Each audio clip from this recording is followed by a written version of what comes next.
Call to order this regular meeting of the Tolland Town Council, August 13th, 2024. We will start with the Pledge of Allegiance and a moment of silence, so if we can stand, please.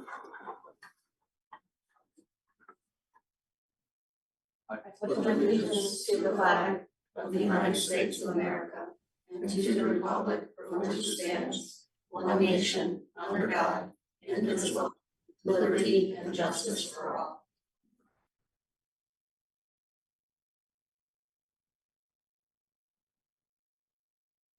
Thank you.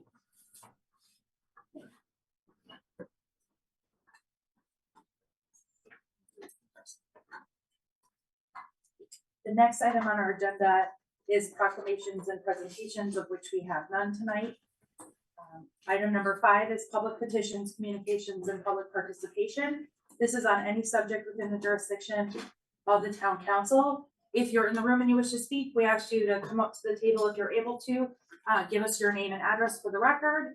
If you are on Zoom, you can raise your Zoom hand or press *9, and we will ask you also to give us your name and address for the record. We'll go back and forth between the room and Zoom. So if anyone would like to start.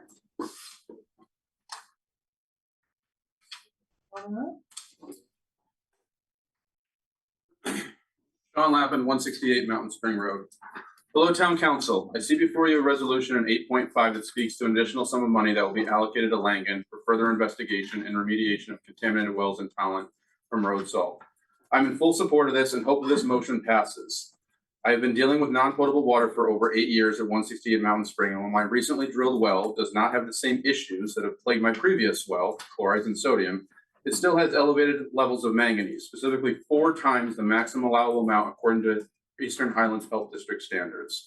I am currently working 3 different jobs so that I can support carrying this unusable property until the town finally fixes this water quality issue once and for all.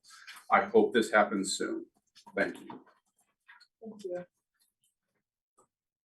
Is there anyone on Zoom who would like to speak? You can raise your Zoom hand or press *9. Give another chance. Is there anyone else in the room? Hi. My name is Lisa Burns. I do not want to disclose my address for privacy purposes. This is the standard thing we ask everyone at every meeting. Understood, but these are public meeting minutes and That's people true. look at public meeting minutes and I don't want to disclose my address. Everybody knows me. It's not like I'm not a Tolland resident. Everybody knows me. All right, Can you so note that, Lisa, could you note that? there was I no- refuse. I'm here today on behalf of the Tolland Republican Town Committee Executive Board. And before I start, I note that after taking time to carefully consider this letter today, the Tolland Republican Town Committee Executive Board has decided that it must speak on the record regarding the behavior of the Town Council Chairperson. Going forward, we sincerely hope that the feedback provided will encourage the Town Council leadership to work together without bias for the good of Tolland. This letter is to the Town Manager, the Town Council, and the Town Clerk. Now that the first half of the year is over and the town budget referendum has passed, it's time to reflect on how the budget process and other business was and is being managed. As we all know, the process of governing is critical to maintaining the trust of citizens. The fundamental questions being asked are, did our representatives act in a manner consistent with the expectation of our residents? Was elected town council leadership able to provide an effective, organized, and respectful process? The primary responsibility of the chairperson is to provide a professional, consistent, and effective process to deliver services and discuss policies for the town. The chairperson is responsible for defining and communicating the agenda, calling meetings to order, recognizing members of the council who are going to speak, announcing the results of the votes, maintaining the focus of the meeting, and protecting the meeting from disruption and distraction. Unfortunately, the actions of the current chairperson failed to uphold the shared standards of professionalism and expectation of efficiency. Beginning with the meeting of April 4th, the budget meeting, the chairperson was the cause of many issues that in her role as chairperson had the responsibility to prevent. For example, inappropriate recessing at the beginning of the meeting to reprimand members of the town staff. Ms. Burns, you have reached 2 minutes. If you could please finish up. Dictating to the town employees that words cannot be used to describe certain matters, and preventing the meeting to be brought to a timely and successful conclusion. I will stop here and I will pass my letter on to be read. Can you for elect the 2 rest. minutes? She has 2 minutes. She's I can used keep her going? 2 minutes. No, you've used your 2 minutes. Thank you very much. Okay. Is there anyone online who would like to speak? Anyone else in the room?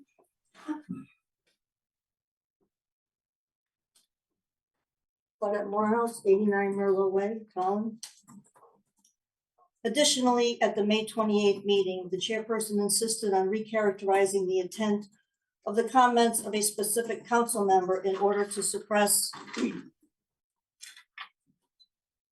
further discussion on a matter. This requested discussion was intended to address the inappropriate treatment of a council member by another. The chairperson then abruptly abandoned the meeting without explanation, leaving the rest of the council to continue the meeting with no official replacement leadership being defined. During this process, no apology was given for such unacceptable behavior. This erratic and unprofessional conduct demonstrates a consistent lack of leadership, flagrant disrespect for the members of the council, and a clear abdication of the responsibilities of the position. The chairperson has clearly shown a priority and a bias towards the Board of Education over the town's full responsibilities, which has been reflected in her comments over several meetings. Throughout the June and July council meetings, the chairperson made several comments and lamenting about the adopted budget, and has basically implied that recently adopted Board of Ed budgets are so low that they are hurting property values. Facts do not support this opinion. Why such a matter is raised after the passage of the budget clearly does not support working together, but rather than perpetuates the negative overall tone of the budget cycle. These actions make it clearly apparent that the chairperson will try and take every opportunity, even badgering our lawyers to try and get the response she wants. Not a single person has confirmed her suggestion. The town market is strong and our schools here have been continuously rated high. The increase in the budget for the BOE was decided by the town's residents. Should the chairperson recognize and respect the residents' opinion?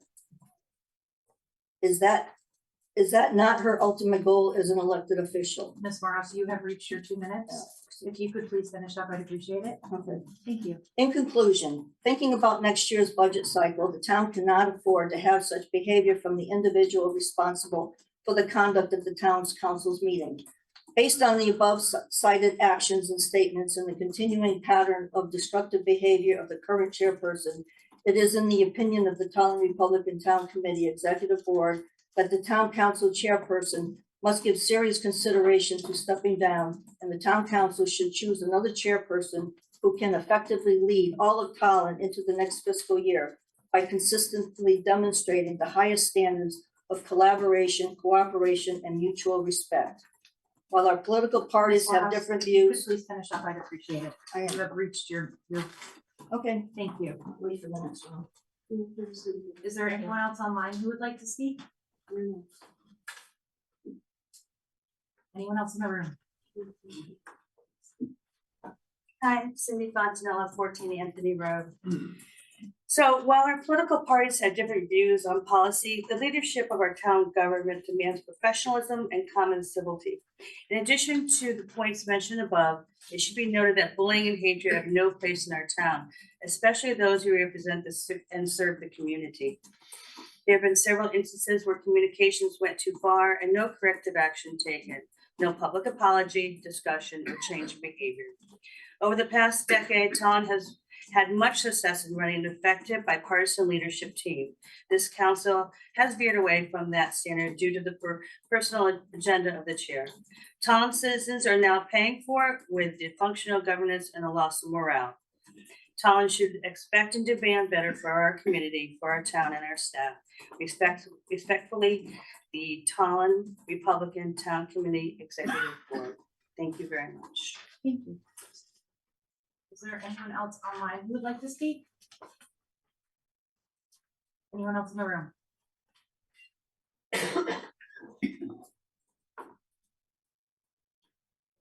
Seeing no further interest.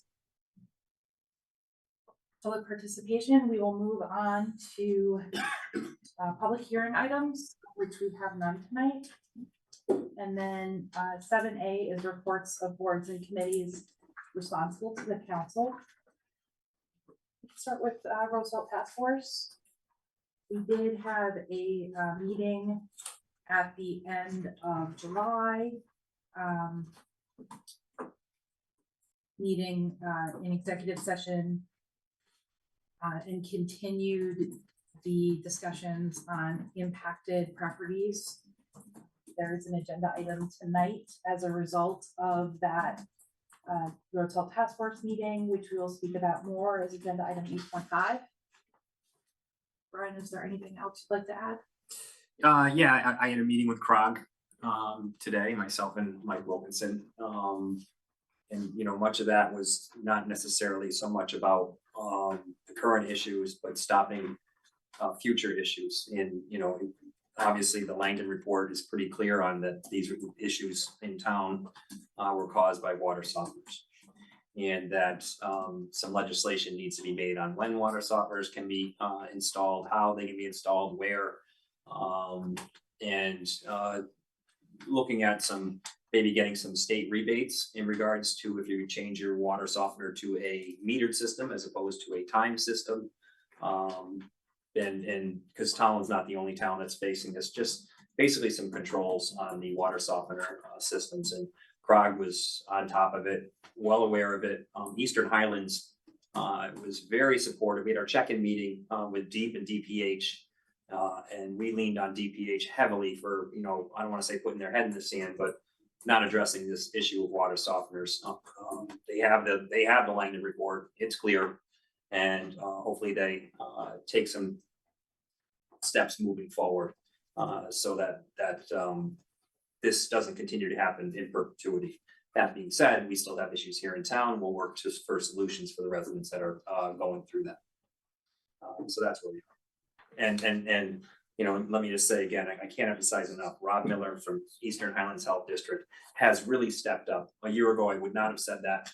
And for him to really join with me and go after EPH in regards to coming up with some guidelines on these water softener systems is refreshing to hear. So Yeah, they're doing a lot of, we're seeing a lot of manpower being put in, like a lot of staff time being dedicated to assisting us and supporting, you know, testing and other things. So I concur, they have been wonderful. Yep.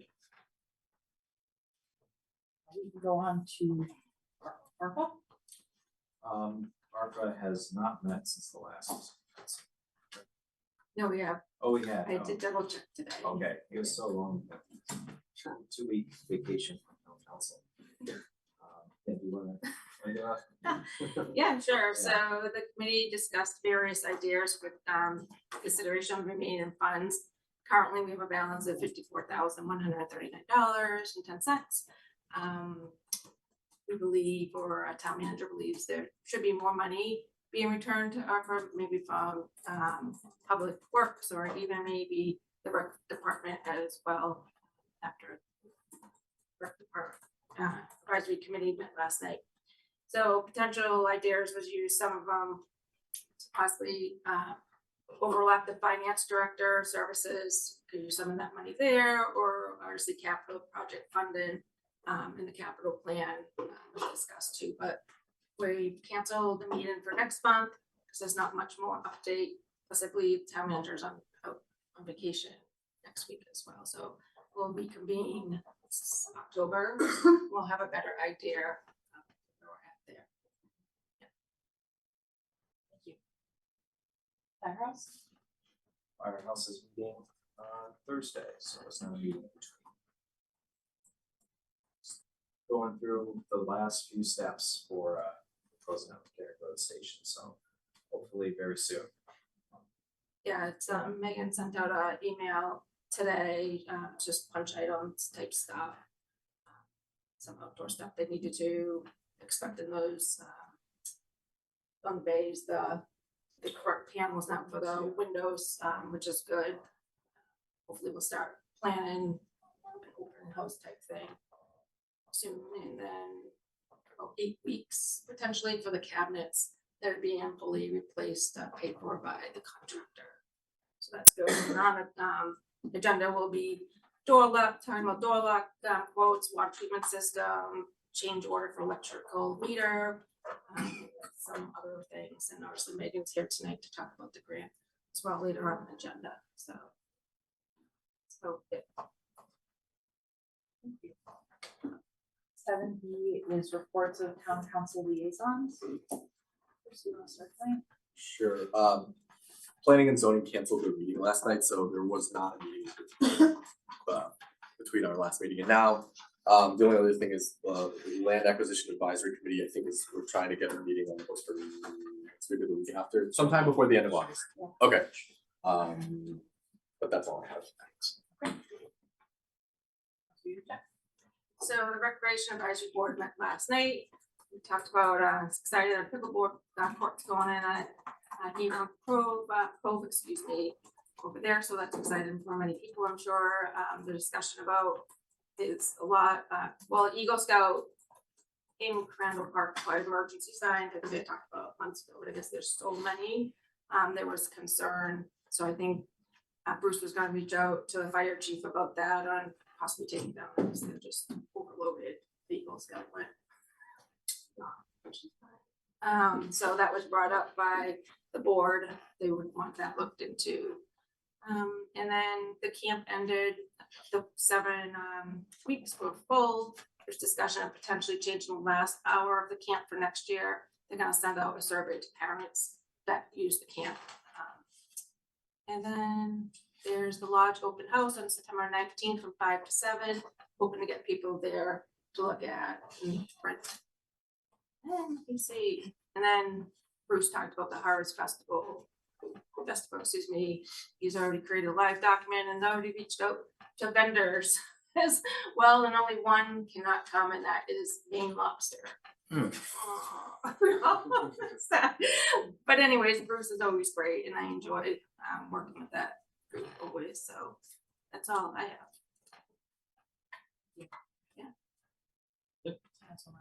So the Economic Development Commission met last week. We had a very good conversation.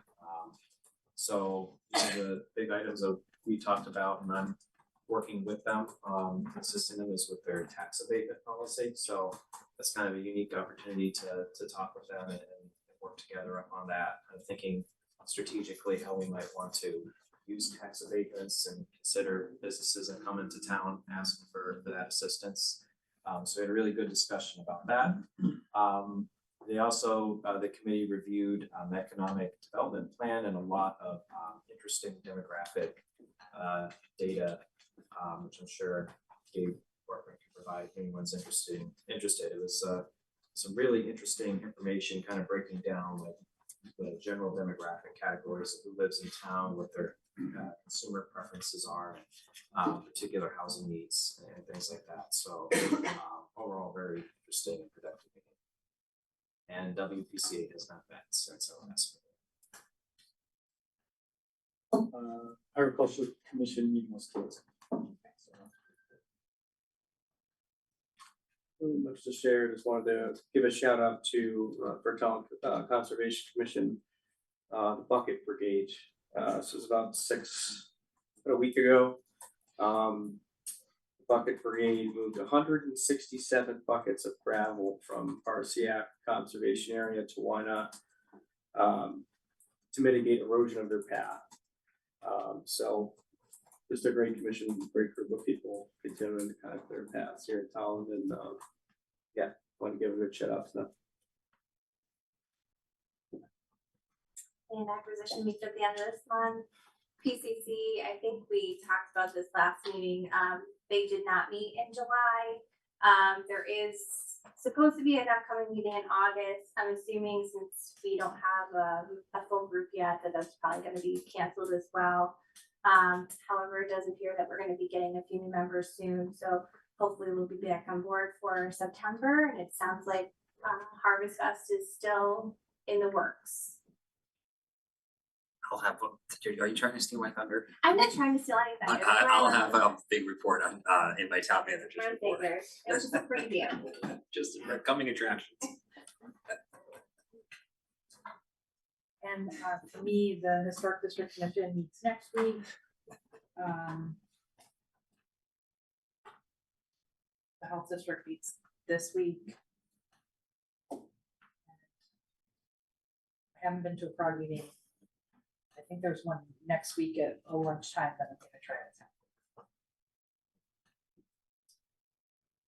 attend. The next item on our agenda is new business, and we'll start with 8.1, which is a really long agenda item, so I'm just gonna turn it over to Brian. Thank you, Chair. So this is in relation to a referendum coming up and the November elections. About 5 years ago, we had a referendum similar. And this is to basically, in layman's terms, pay for the repaving of our town roads through bonding. Typically, the last referendum, we had asked for $5 million, and the belief was we could get 5 to 7 miles. $5 million to last 5 years, $1 million per year. Give or take some low sip and tar money, we could get 5 to 7 miles of our roads repaved each year, based on a rating that we with the roads and an overall plan to professionally and responsibly repave all our roads in town. As it turns out, that bond money is running out, A, and B, we are getting much less miles for $5 million. So to stay on the goal of 5 to 7 miles per year, based on the plan that we had a consultant come in and do for our roads. We want to go to referendum for the 7 million this year. Talk about the fiscal impacts to the town, to the residents. I have Lisa Hancock here in the nuts and bolts of the referendum, and Scott Lappin, our director at DPW, is also here for any questions in regards to the nuts and bolts of paving our roads and the efforts that go on with that. Are there any questions about this? The motion for the resolution that's in our agenda is to set a public hearing for August 27th. So we're not making a decision tonight. The vote tonight would be to set the public hearing if we vote in favor of that. So we certainly can ask questions now, and then there'll be another meeting where we can ask more. Go ahead. Just one quick question. I don't know if this is Brian or Lisa, but is this like factored into our capital budget as far as like going with the 7 million as opposed to 5, or how's that gonna impact the budget? Go ahead, Lisa. Yes, it's definitely part of our capital improvement plan, and you'll notice for each year there's like 1.4 million factored into the 5-year CIP plan. That also has the caveat of this referendum passing. So it's in there, and then the other part of it is the 1.4 million. We anticipate issuing 1.4 million each year for a total of the $7 million. We have built that into our debt management plan as well. So that's all factored in for managing our debt as well. So that's all considered. Lisa, you were real. Can you Lisa, hear me?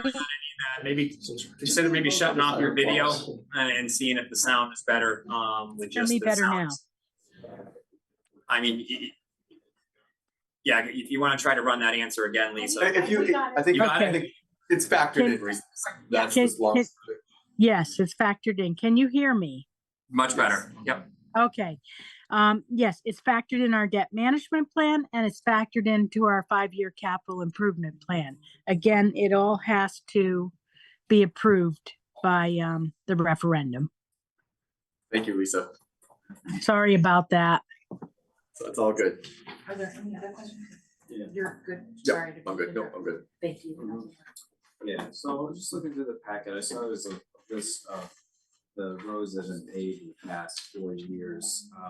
Ahead of the public hearing where we have to make a vote on when this goes out, is it possible to see like kind of a forward look as to what's on the agenda for paving in 2025? So- So we had looked, Yeah, so we had a 5-year plan that was done, I think, in Uh-huh. 2018 or 2019. That was based on doing 5 to 7 miles of road poured per year. That has not happened based on the cost, just inflation alone, where it's been, so now we're way behind. We also bumped forward the vineyards in an effort to improve those roads as best we can in relation to, at the time, the theory was to improve the road salt conditions there. So we've staggered behind a lot. We looked at it online. We had someone had pointed out that it was behind. Was it you, Jacob, that had pointed out that it was behind online? Or that we weren't behind, the schedule, the 5-year plan was online. Someone had pointed out to us, so we've been trying to update it. And then, I'm sorry, it was Sarah Beth, someone that points out everything. And I had Scott look at it, and we've, basically said we couldn't keep, inflation has not allowed us to keep up with this 5-year plan from 2019, and we're doing the best we can to keep up based on said plan. So that plan online kind of lays out the conditions of the roads in town. You can see in the plan which roads are really bad, those are at the top of the list, and which roads are not. Now, there's other factors that go into tar paving. They're not gonna hit this one tiny road in one little area and then do the other side of town as well. It makes it difficult to do, so. But the plan is there, we're gonna try to stick to it. Is that accurate, Scott? Yes. Thank you. okay, take a look at that. And maybe it'd be good to have that as reference in the packet. Sure. Okay, this other question, Lisa, what's the term for the debt? Like, if we go out to debt, do you know what it's gonna be yet? Oh, how long? Yeah. Lisa, is it 20 years? My guess, just curious to confirm. I think it's in here on the packet on Okay. page I might have missed it. 15. It looks like it is a 20-year. Sorry, I was on mute. Can you hear me? Yeah. For 5 years, and each of those borrows would be a 20-year. Oh, yeah. And she does have an estimated interest rate chart as well. Yes, it's usually 20 years. Okay, Page yeah. 15 in our packet. okay, I'll study it later, just missed it. Alright, that's everything I have. So I just wanted to ask a quick follow-up to Councilor Murray's question. The plan that's online will be looking forward. Yeah, the plan that's online was basically for 5 years. This is the 5-year plan to finish these roads in Yeah. 5 years. Yep. That's not happening. Yeah. But we're still staying on that path. Okay, It's just, it's not gonna be done by year 2025, obviously. okay. So will we get beyond 2025? Is there Yeah, a the- plan well, that yes. continues Well, beyond? so it's something else we can A, keep looking at the conditions of the roads based on that plan when we had them evaluated. B, we could spend, how much was the evaluation done when we had the, Approximately 26. we could spend money again and have all the roads reevaluated again, come up with another 5-year plan. Assuming there's no, or try to predict the inflation, and go with that. So that's something we'll have to assess. Okay. But we have a roadmap now. Okay. We can certainly improve said roadmap, if needed, in the years to come.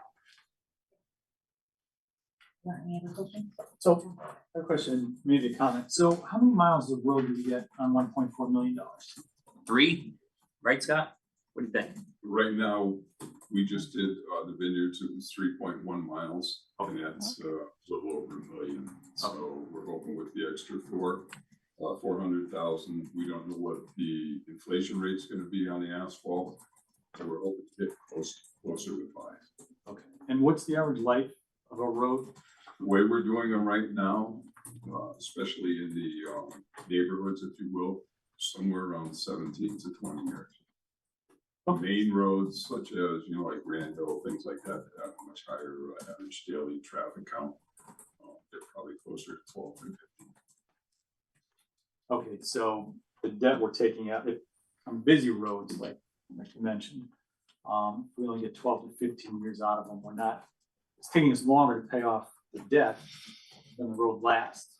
So does it make sense to take out a 20-year note on a 12-year-old road, on a road that's gonna last for 12 years?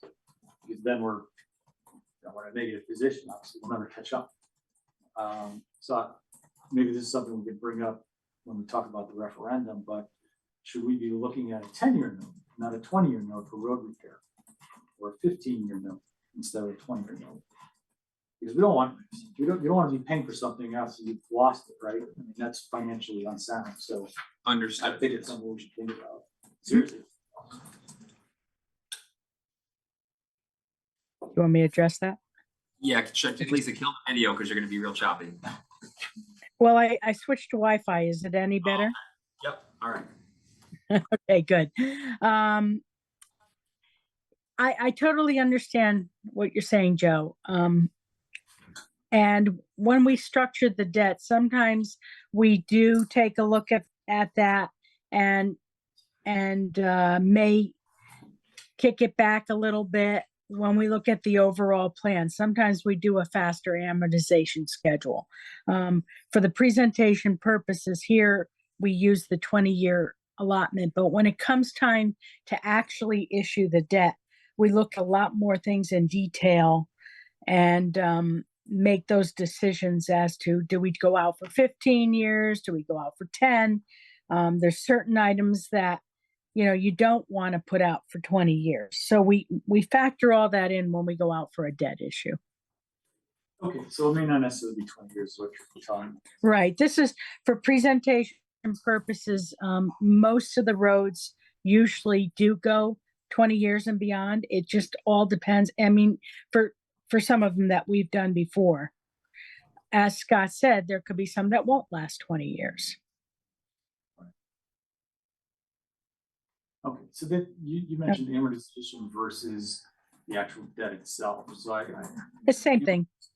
Well, it's an amortization is an accounting term, right? You're gonna capitalize these roads and then amortize them over 10, 15 years, as opposed to the debt that you're gonna pay off for 20 years. So is there a timing difference there between those two? No. When I'm talking about an amortization schedule, it is the debt schedule. And it should, we don't do the full accounting where, well, actually, I don't want to get into a whole accounting explanation here. In one part of our financial statements, we do that. We amortize, we do all that. But in our budgetary basis of accounting, it is the debt management, it's the interest and principal and interest that are paid off each year and in the budget program. So, but what's considered for the budget would be the amount of debt that's due each year. Okay, and again, I try to make it that debt easy. Structured 10 to 15 years, not 20. Is that correct? Yeah, it could be. On average, we go out 20 years, but there have been some debt issues that part of it, the way it's structured, is that some components of a 20-year issue may have a faster payoff in the beginning because the life of the asset is not a 20-year asset.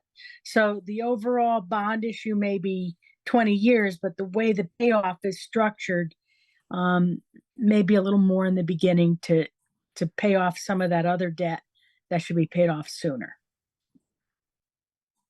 It's complex. Yeah, it is a little complex, but I just want to make sure that we can understand that this debt is not dragging out longer than the asset itself.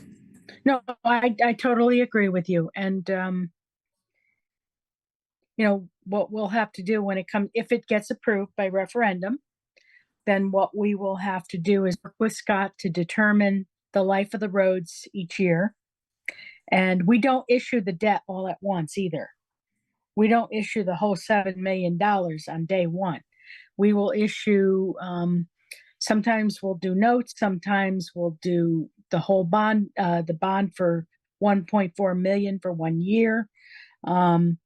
And we'll work with the Public Works Director to make sure that we're structuring the life of that debt in accordance to what roads he'll be doing. So at referendum time, when people go to vote for this, they should understand we're issuing 1.4 million in debt for a period of 10 or 15 years. Is that going to be stated in such a way, or? We normally don't. We normally show them what's in your budget packet, but we could show that in information that we share. If you'd like to see a different debt management plan, we could show that. I think it makes sense. Normally we haven't. Normally we've just referred to it on a 20-year life, and again, I would really need to see what Scott is saying that won't last 20 years, because historically that's how it's been done. Yeah, I think we need to reconsider that for the referendum. That's my opinion. Okay, make a note of that.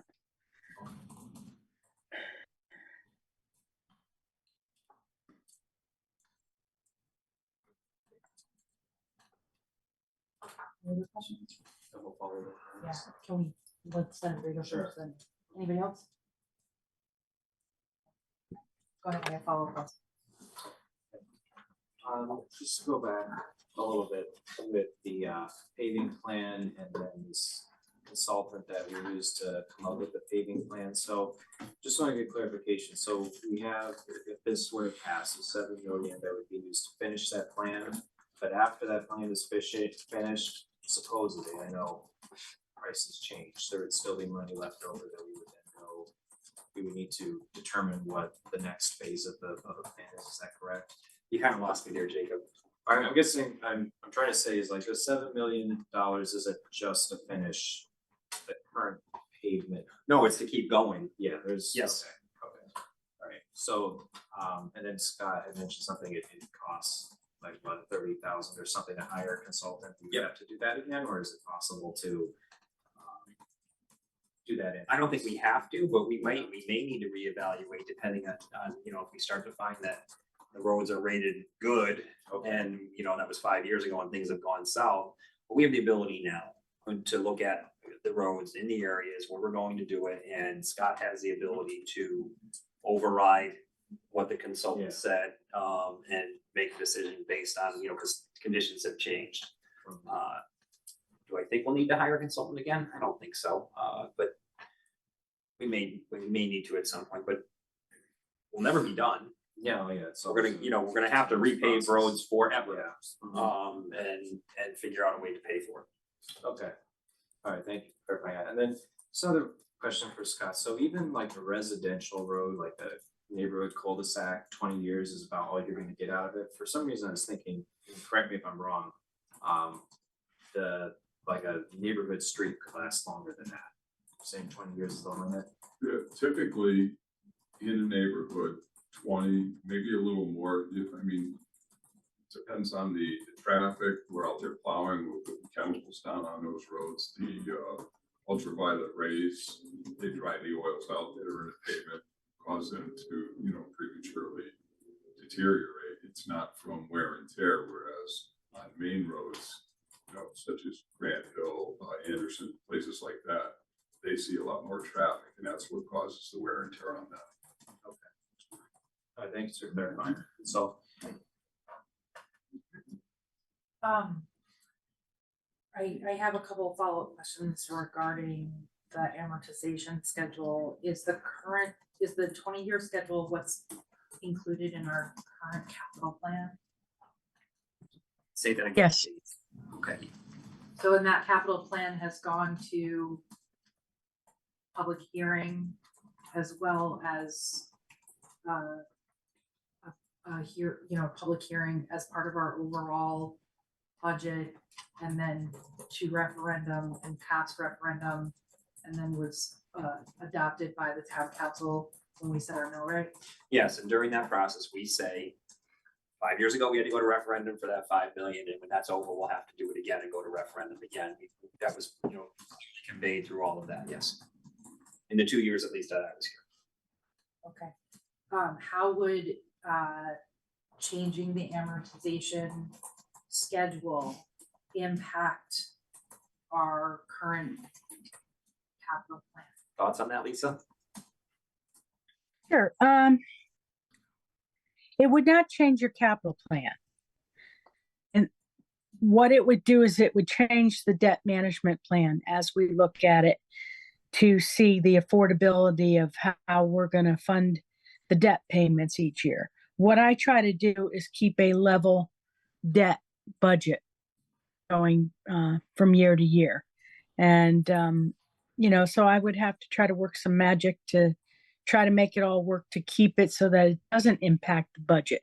If I can't, and we go out for a shorter amortization schedule or debt repayment, then it could increase the budget for how much you pay up front. But then again, you would have savings in the end on interest expense because you'd be paying your loan off quicker.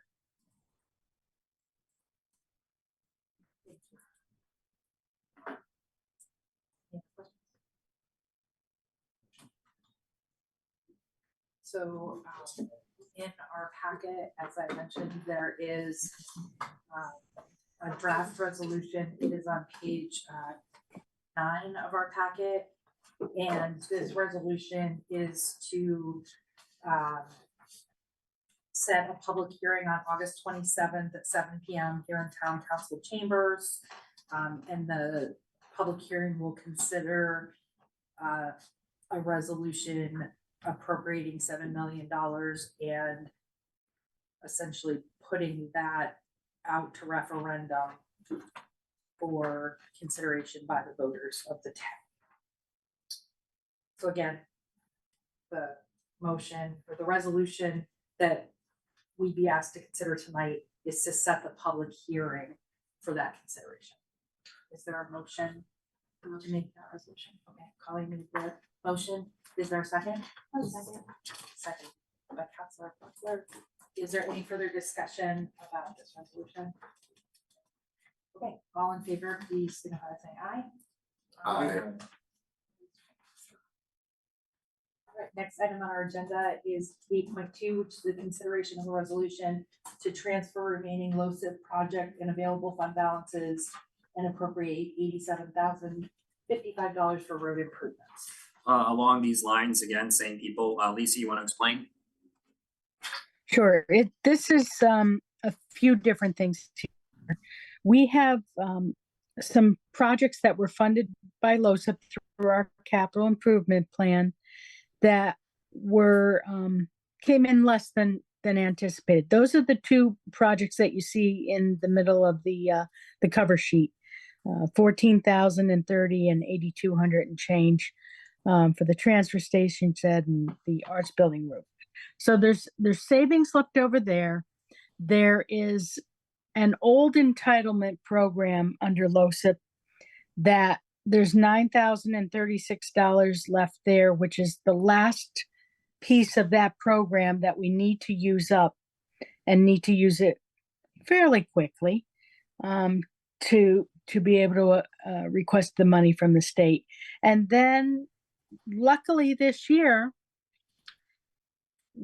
after the budget was adopted, we received for the 23-24 year, we received more LoSiP entitlement than we had anticipated. And that was about $55,000, almost $56,000. So a combination of all these items add up to a little over $87,000. And what we would like to do is to apply those funds towards roads, but we have to officially have it added to our capital projects and have it approved by town council for the grant funding to be able to request it from the state and to reclassify it. But it has to be part of our capital plan, and roads are part of our capital plan already. It's the way it was explained, it has to be something that's pretty much existing, and roads are definitely an existing part in our plan.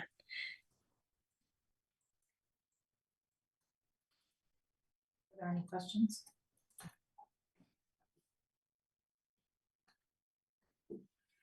So we have resolution 8.2 in our packet. It's on page 17. And this resolution transfers remaining LoCIP project and available fund balances of an approximately $87,055 for road improvements. Is there a motion to make this resolution? So moved. Moved by Council Murray. Is there a second? Second by Councilor Shay. Is there any discussion? I just have a question. Sure. I just wanna make sure I understand. So the total is 87,055, and so there's approximately 14,000 for the arts roof replacement, and then 8,200 for the transfer station storage shed. Is the rest that goes to the roads? Is that? So those monies were, if I'm not mistaken, saved. So Oh, these are saved from. they those already did the projects. roof, but Scott, we got a certain amount of money to do it, but he found another contractor and saved only $14,000. Great job on the shed too. So we want to combine that with the 55 to make it 87 to put towards the roads. Okay, We can't shuffle the money around without council blessing, basically. got it. Thank you. Any questions? We have a motion and a second before us. All those in favor, please signify by saying aye. Aye. I'm abstaining. So for agenda item 8.3, while I do not believe that there is any conflict, I'm going to recuse myself. Okay. Right, so item E3, consideration of a resolution for the urban grant award for capital improvements to the Tolland Fire Department. So with this, I'll turn it over to Brian and Megan to give some background information to the council. Yes, so as you remember, we went to referendum, $5 million to replace the three firehouses. As we become painfully aware, we're not gonna get three firehouses, so we decided to replace 340 and then make improvements to two other fire stations. Through the work of State Representative Nuccio, we were able to get $1 million of that relieved, basically. We can't add on to the project, and it's not an extra $1 million. It's basically, instead of the town going to debt for $5 million, we're going to debt for $4 million. We need permission to use that $1 million. So with us to talk about both of those things are in regards to finances. Our finance director, Lisa Hancock. In regards to the urban grant award from the state, we have Representative Nuccio, and obviously we have Chief Lytle and Assistant Chief Carl Dogen here to talk about any issues with the questions you have with the firehouses, and Megan Massa as well, who's been handling it for the town the entirety of the project. For any questions. Thank you, Megan, as always, for, you do a lot, with the grants and all. I appreciate it. And thank you, Representative Nuccio. Anyone else? Sam. Go ahead. Is there anything, I'm sorry to cut you off, is there anything particular that we should know about? I mean, I know things that we want to use with remain in. Yeah, so typically if I were applying for a grant, I would come to you and I would give you a scope of what we want to do with that money. And this project has, I think, 3 councils. So you guys are now the 3rd council. And I'm just not entirely sure if you guys are interested in the scope of what we're planning to do with the money, or if you have questions. But certainly we can. In a nutshell, we rebuilt 340. We're gonna have $1 million and change. What would the ballpark be on that? If you had to guess, we're gonna have left over after of the 5 million. I'm estimating 1.9. 1.9 to do repairs to 440 and 140 Crystal Lake Road, Plains Road. We're gonna be extending a bay or adding a bay, fixing a roof, and a lot of other improvements to the station, improving drainage and such. with that remaining funds, but certainly not enough to build a single firehouse with what remains from what we already built with 340. I hope that answers, but go ahead if I interrupt. You looking at me? Well, thank you, Tammy, for, it seems like so long ago, we got that grant now already. I think the subcommittee, a bunch of us are here, have done a great job being responsible to be able to save and use as much. And then we got the good news, I think I shared with last council, that the foundation was in such bad shape, so we'll save a lot of money there. And I think fire chief, the staff did a great job with Megan and with Brian at getting the list together. I think the list is pretty much staying the same. Some of it might have changed because that seems so long ago, so I'll be excited to get this current one done and move on, and hopefully the next two will be quicker than this one, but I don't really have anything. I just wanted to ask, just because this does kind of span over 3 councils now, maybe just some of the sentiments of the fire department itself on this one project here.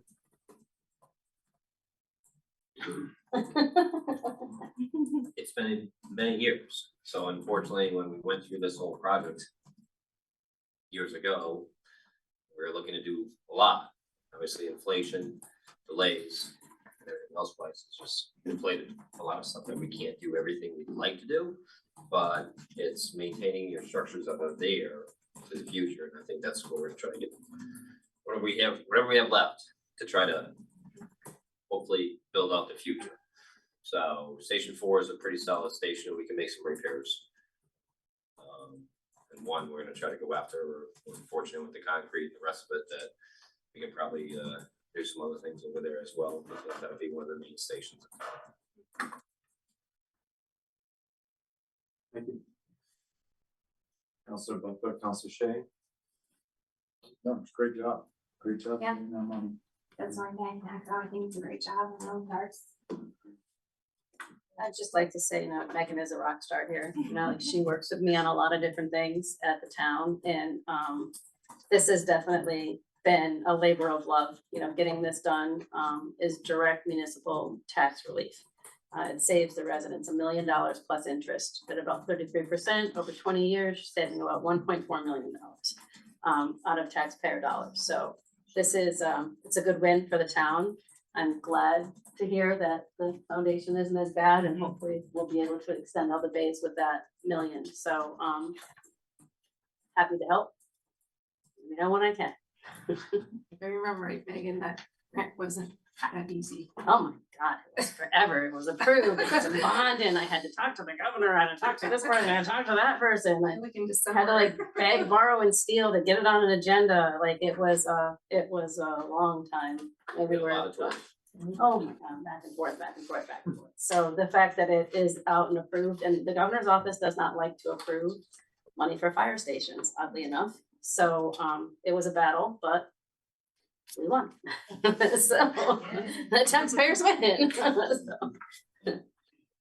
I'll just say again, thank you, Megan and Tammy, for all the hard work, and for everyone who's working behind the scenes to make it happen. And you did preempt my one question, which was the interest savings. That's Yeah, important to well- remember too. Yeah. Well, if I remember correctly, for my 6 years sitting here, the average interest that you end up paying over 20 years, about 33 to 34%, you're paying back with the accumulated interest. So 1 million means about a $1.4 million savings from bonding for the residents. So that's a direct municipal savings. You don't have to bond for that. Absolutely, no, it's huge, and I think Colleen and I and the rest of the committee are excited to close up, finally to work on Gearing and begin to work on improvements on the other stations, so, Can't wait to see it. yeah. So, any last comments? And yes, I'll entertain a motion for the resolution as outlined in item 8.3. So Second. is there a second? All right. Any final discussion? Oh, all right. All those in favor? Aye. Looks like it was unanimous, so motion passes.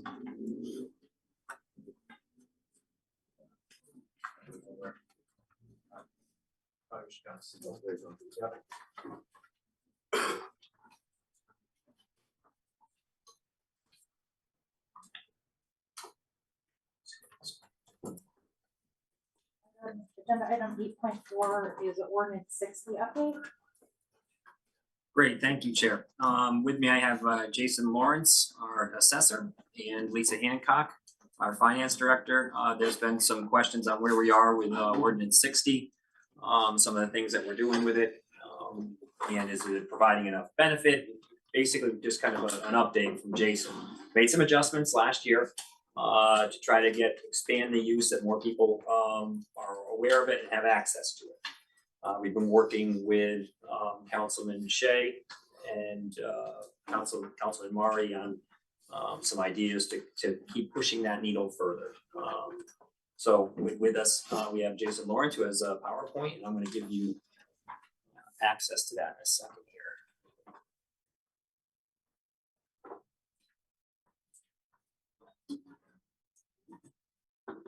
At the bottom of the screen.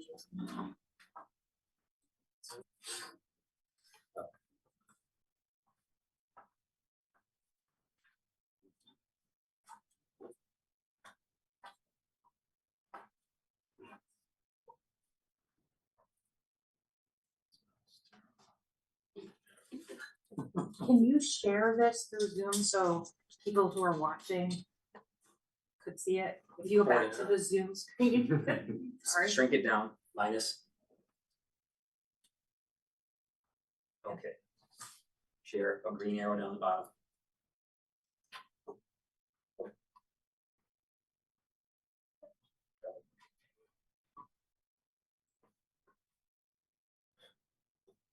Is that shared? Yeah. Thank you. Good evening, council. I'm here tonight just trying to give you an update on the freeze program as it was and our local elderly tax benefit.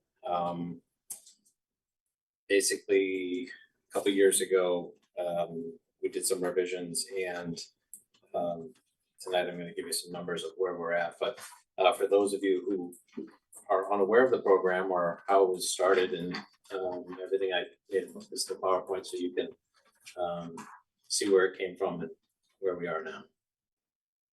Let's see. Is there a Try hitting page down. page down? On your keyboard. Actually, you should be able to go to your presentation. And change it. So basically, in the year 1999, 2000, the demographics of Tolland were changing, and our older population was starting to feel a little bit of the pinch of a lot of homes being built at the time, expanded houses, larger houses, bigger families, which led to more need for teachers, more schools, things like that. So as our older population couldn't really afford taxes anymore, the council at the time, town manager at the time, I believe it was Tipperman, decided that they needed a program to help out our elderly. So what we had in place was ordinance 25, which basically still exists today, but it is a tax relief program that you can defer your taxes. And deferring your taxes, you can defer up to 75% of your taxes annually. Income requirements, and it goes against a lien on your property, and you also have to pay interest on top of the taxes that you deferred. So not really a program that many people were interested in. We had one person then, we have 10 people this year for 23. Because of the non-popularity of that program, they developed the ordinance 60, which is the local tax relief program. The council adopted it November 14th of 2000, and basically it was designed to provide tax relief and tax stabilization for our elderly people, including totally disabled. It was estimated at the time that 200 of our seniors would benefit from the program. And they put a sunset date of 10 years on it.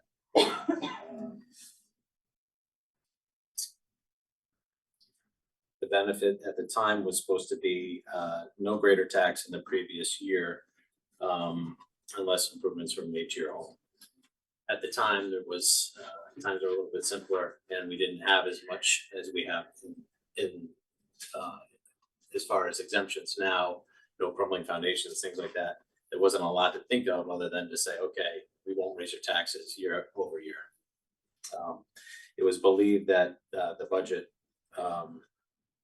wouldn't exceed that 160,000, which was a reasonable number at the time, which is 0.5% of the operating budget. In 2005, they did set a 5-year review of the program. And in this 2005, the review came in with 213 homeowners had enrolled and are participating. The average benefit at the time is $733.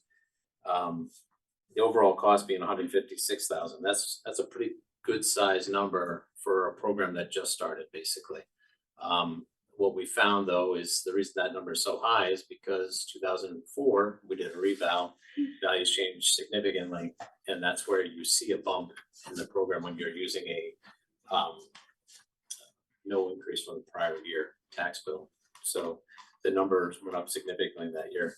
I couldn't find what the numbers were the year prior, but knowing how this functioned previously, that's the reason for that.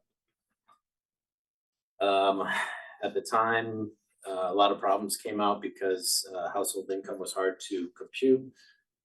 The assessor at the time didn't feel people were being honest in the reporting. People didn't file their federal income taxes because they weren't required to.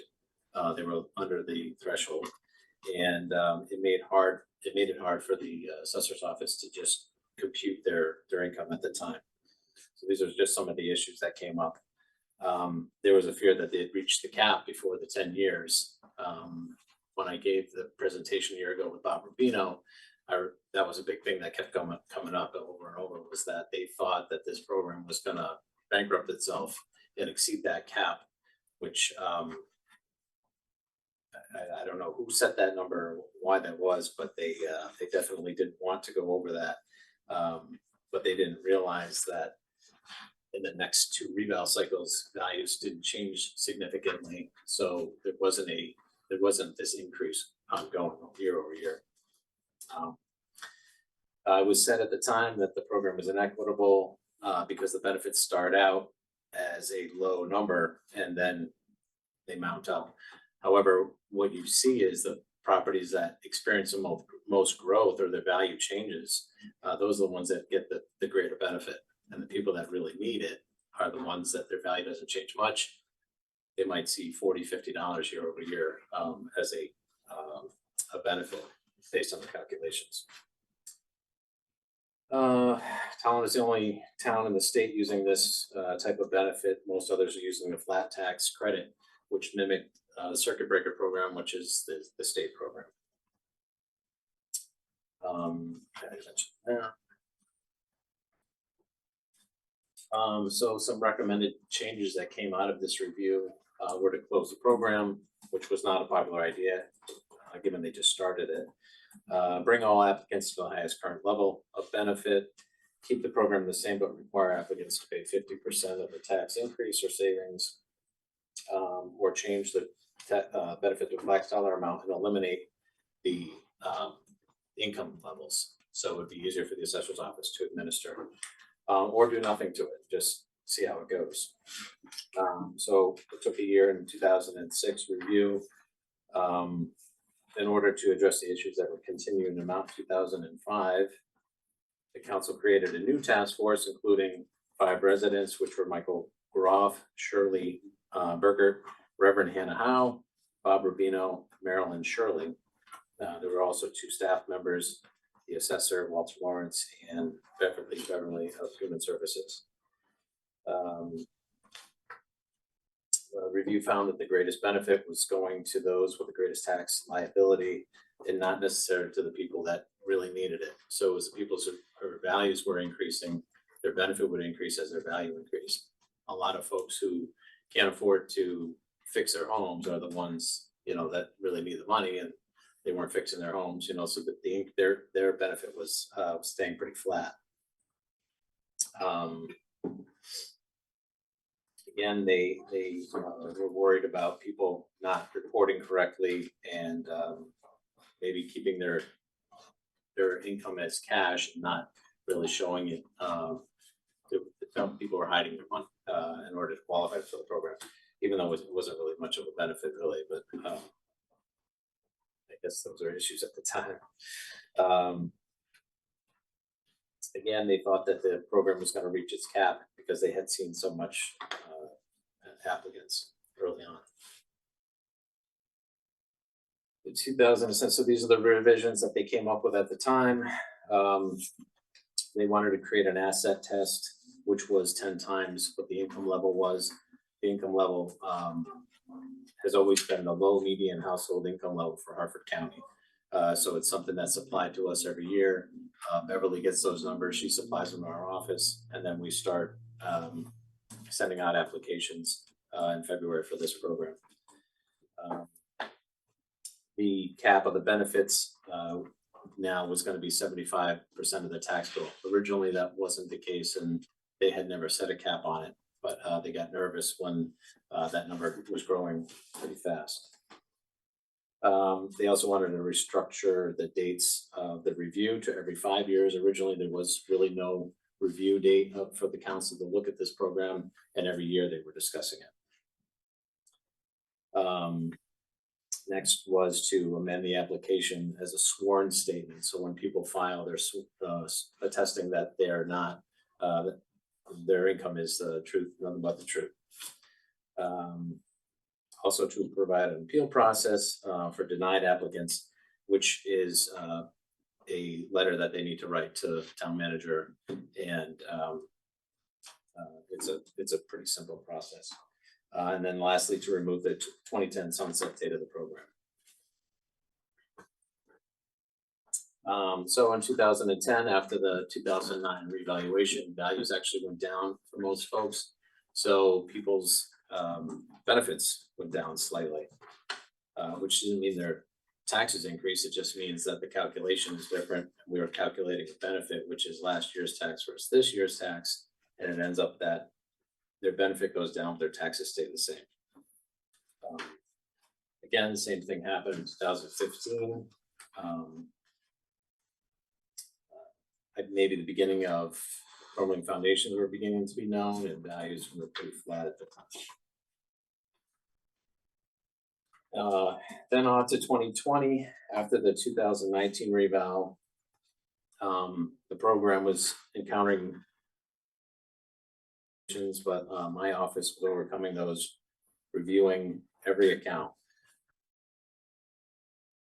Could not be done until we established a mill rate, which caused tax bill delays. So in the past, you guys would come up with the mill rate, and between that time that was passed and we had to start calculating people's tax bills, it was you know, a very short process, and you guys wanted bills to be out like next day, which is almost impossible for us to do. So with that pressure and having to need a better way to do it, we decided at that point that I came to the council and said, we need to do something about this. The tax rate sounds like it's easy to calculate, but once you start adding in veterans exemptions and other calculations that have to be part of it, we were having an issue where tax bills were having to be checked 2 and 3 times just to make sure that somebody was getting a benefit that was very minor. So again, very time consuming to administer this program. Yeah.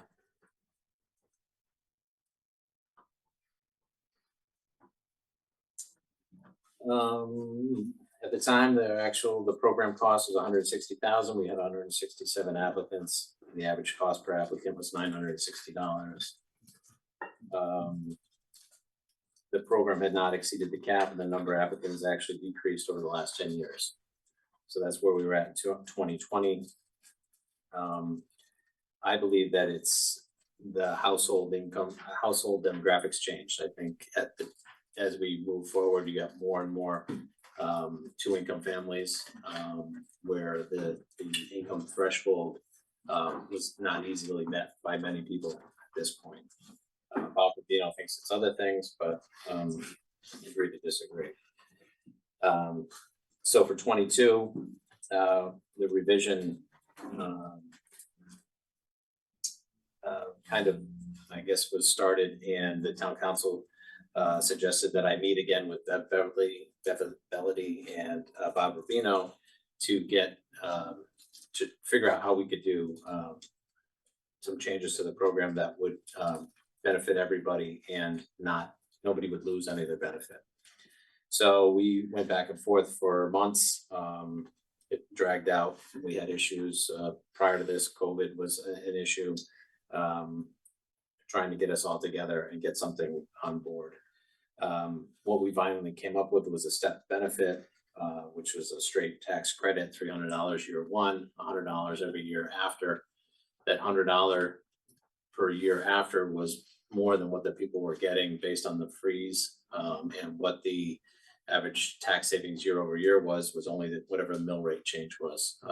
For most people, that was only $50, $60. So $100 a year we thought was a good bump from year to year. The reason we started at 300 was to give some incentive and also to make sure that it kind of mimicked what the freeze program was doing in the past. And we wanted to give people a very similar benefit.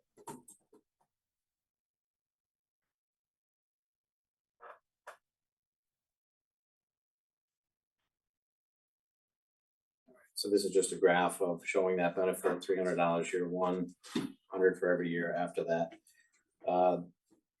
Doing the program this way, 155 taxpayers would actually see an increase in their benefit, where 8 we're seeing a tax decrease. What we decided to do was to freeze those 8 people so that they wouldn't receive a less benefit, but they would be at the same benefit amount. And then every year that they're still in the program, we'll give them an extra $100. So even though the math didn't work for these, this was the equation that worked the best for most. It was believed that the program cost would be 160,000, would go from 160,000 to 195,000, and we had 66% of the cap penetration, so close to what the max was, but not quite.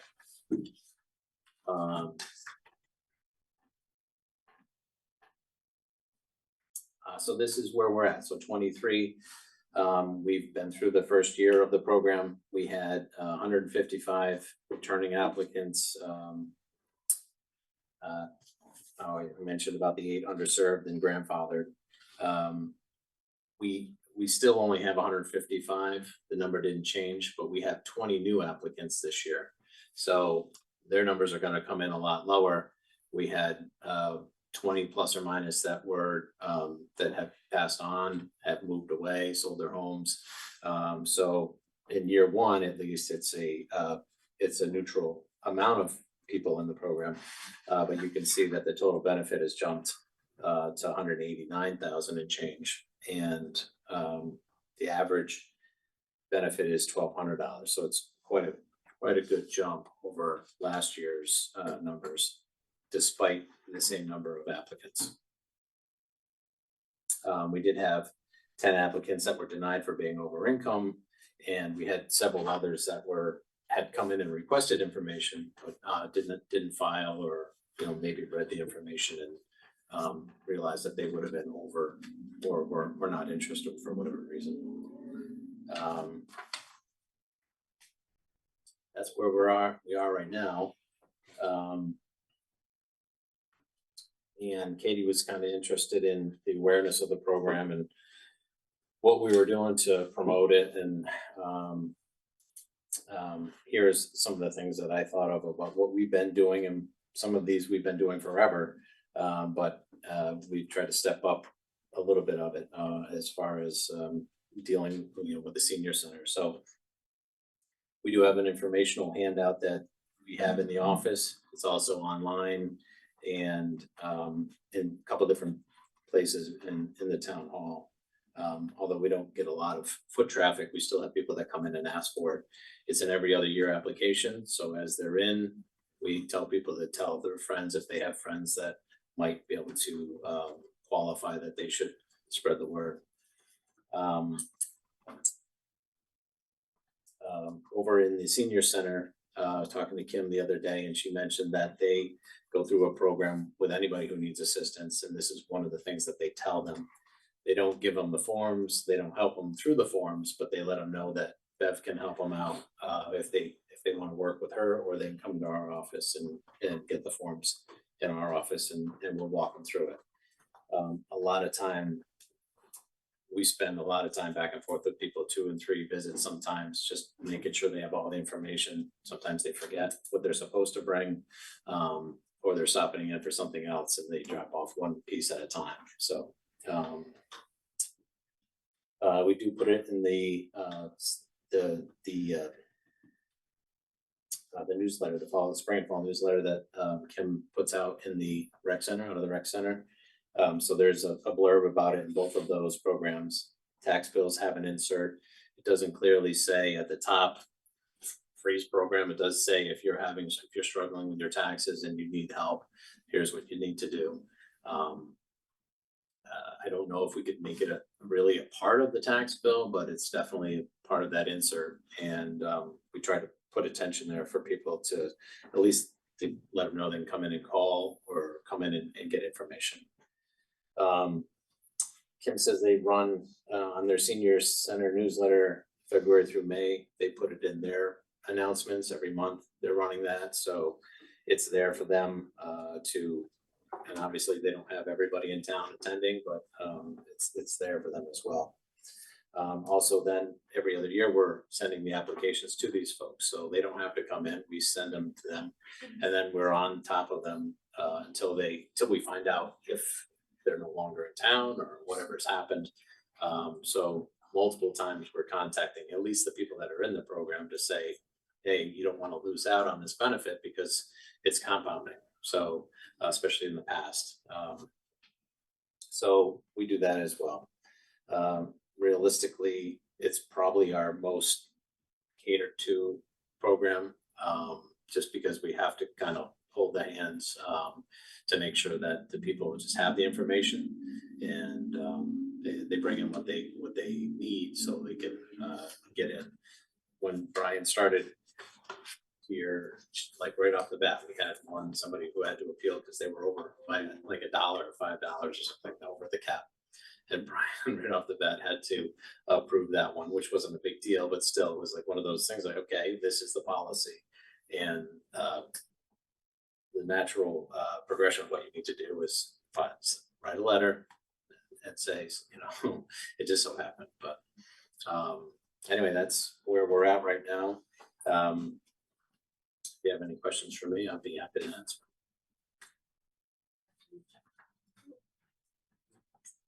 So I know Sammy was a big one last council on the changes. It's interesting though that the number didn't really increase. I think that was his hope that it would, even though, like you said, people moved out but just refresh my memory though. Is it a really hard process for people? That could be part of the problem why there's not, because I think I've heard that at other meetings. So the application is like 4 pages, double-sided, 2 double-sided sheets. A lot of it is just writing on what you need to bring in. We will sit down with them and do their math. We let them know they need to bring in their Social Security. If they've done their federal income taxes and they still need to, we just bring that in. We'll purge all the information if you need help, and we fill it out there. So it's a little daunting, but it's not too bad. I mean, I don't think you have to fill out more than 10 different spots and sign it and date it. So it's like anything you have to do taxes every year, you gotta just Yeah, do that. and if you wait till the last minute, of course, it's a rush, but we start so early that people come in right off the bat, and if they need more information, we hold it, and, you know, we just, keep in contact with them. So it's not really, I don't think it's too difficult of a application to fill out. Alright, so I. Thank you for putting this together. This is really helpful. I think it's a great program. Do we know, based on like demographic data or anything, that we have like the percentage of residents who might qualify for this that are participating? Like, are we reaching the residents that we're trying to? Yeah, I think when Bob Rubino had run the numbers, when we first presented this, the census was kind of old dated information, so knowing the exact age of the folks in town was tough, and the percentages that we were using I thought were dated. But I don't really know. I don't track that in my office. The only ages we keep are for motor vehicles. So I guess we could kind of purge that information from the DMV data that we have. But short of sending everybody a mailer who's over 65, and then trying to figure out if they're not 65, is their spouse 65 or somebody in the house or one of the owners 65? That would be something that we would have to do.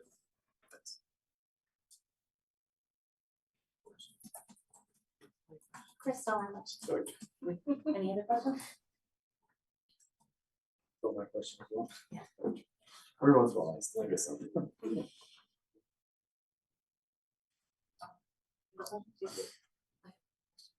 So, thank you so much again for putting this together. Sure. Getting a sense of how you and others in the town are spreading awareness of this program is incredibly helpful. So thank you for including that. Do you see any areas to expand communications to ensure any resident who might be eligible at least knows about it? Yeah, I mean, like we just said, was unless we sent out a mailing, like found that information and said, okay, these are a third of our population is over 65, and we sent out postcards maybe to all those people. I mean, I don't know how else we could really get it out there without you know, an information sign out front, you know, that says, you know, like we have dog licenses are due, we have taxes are due. Could put something out there on a street walker that says local elderly applications are starting, something along those lines. It's, you know, I don't know, people drive through the green, I assume a lot. That, I mean, I don't know that would hurt, right? It seems like any efforts that we could make to improve communications on this Yeah. would be great. Yeah. And seeing that you're already doing, you know, all the things that we talked about last year, certainly this list is inclusive of all the ideas that the council discussed last year. I don't know, Brian, if you had any other suggestions that you haven't yet given to. I was thinking signage at the senior center, Yeah. Yeah, you know, right when you walk in there. Yeah. You know, a sign, sure. so I'm gonna work on that. Okay. That's our target population. Yeah.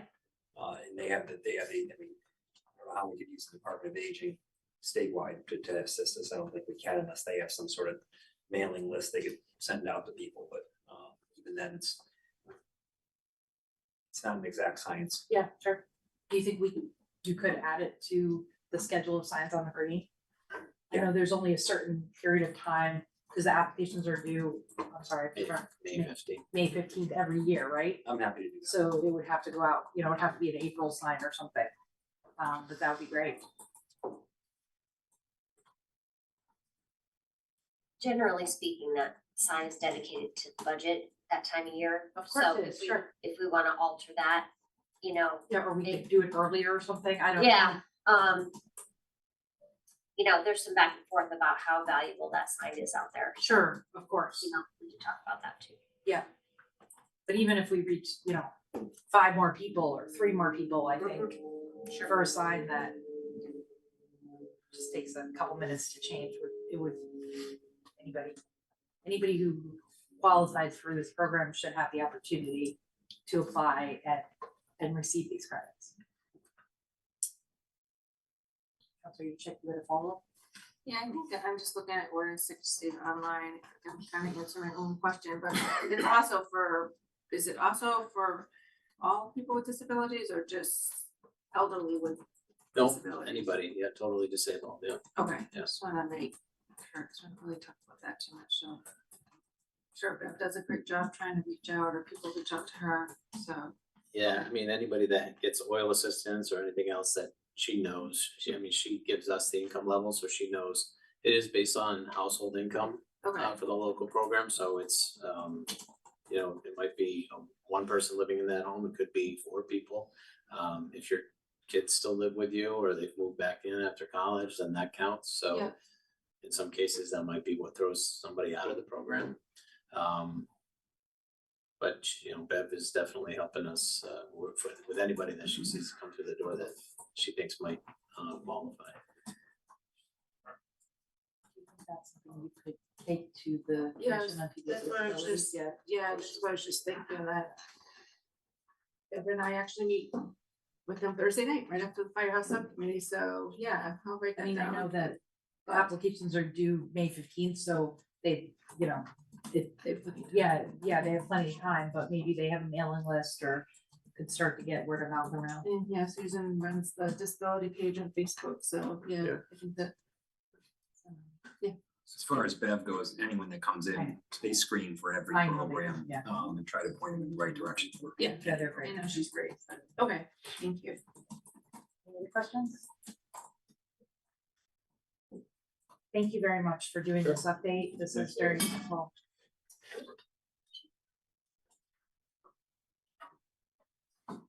All right, the next item on our agenda is the consideration of a resolution for additional appropriations for well contamination investigation by Lang. Sure. So as you know, years ago, when we got involved, we started to try to really address this salt in the wells issue. We were directed by Deep to hire a consultant. We didn't want to, as we knew it was gonna be expensive. But we did, and we hired, at the direction of Deep, hired Langdon to assist the town, as we are not scientists or experts in this subject matter. They do have a cost.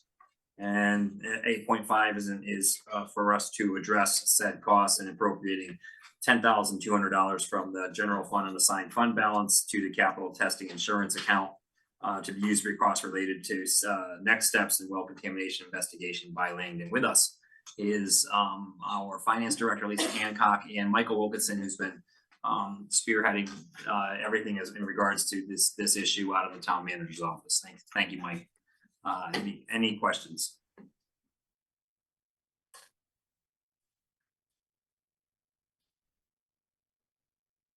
Councilor Murray. Yeah, so I'm just curious, so, this lays out good detail, like what this extra 10,200 covers. What, like, I'm just kind of wondering, you know, because since we already allocated 50,000 earlier, up in the year for Langen, like, when did we find out the need for this additional, Mike, any Want me to idea? answer that? Yeah, again, the 50,000 wasn't really programmed for any specific work, Jacob. That was kind of an amount that we said we had to allocate something. So we put 50,000. This latest request is just, it's 60,200 in total. Knowing that we had 50,000, we just needed the difference. So the 50,000 was just what we could program to fit within the capital budget. So it wasn't really, we knew we needed some money, but that's all we could put in to, you know, so that's how the 50,000 came about. It wasn't really programmed for any specific work. Okay, no, thanks for clarifying that.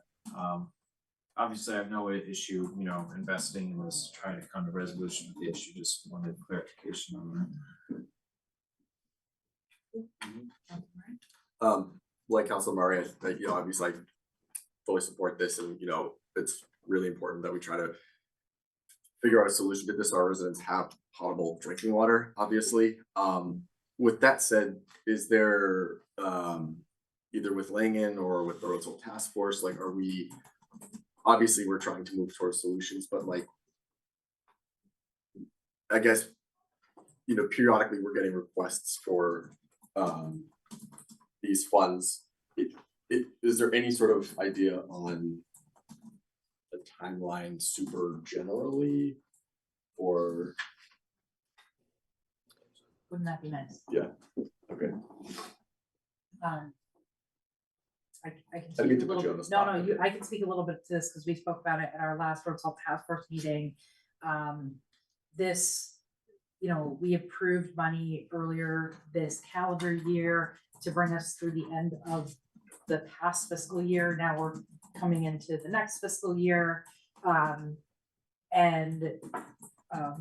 This, while I, you know, no one has actually said it, the writing on the wall is, this is not the end. We are working towards resolution on a variety of different properties through this, this agreement, this $60,000 agreement before us. Will this be the end of it? I doubt it.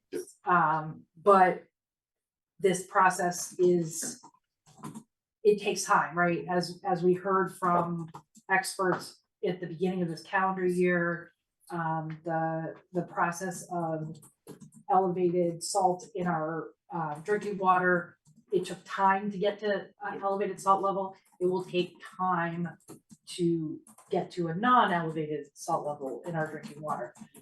It is not an instant process.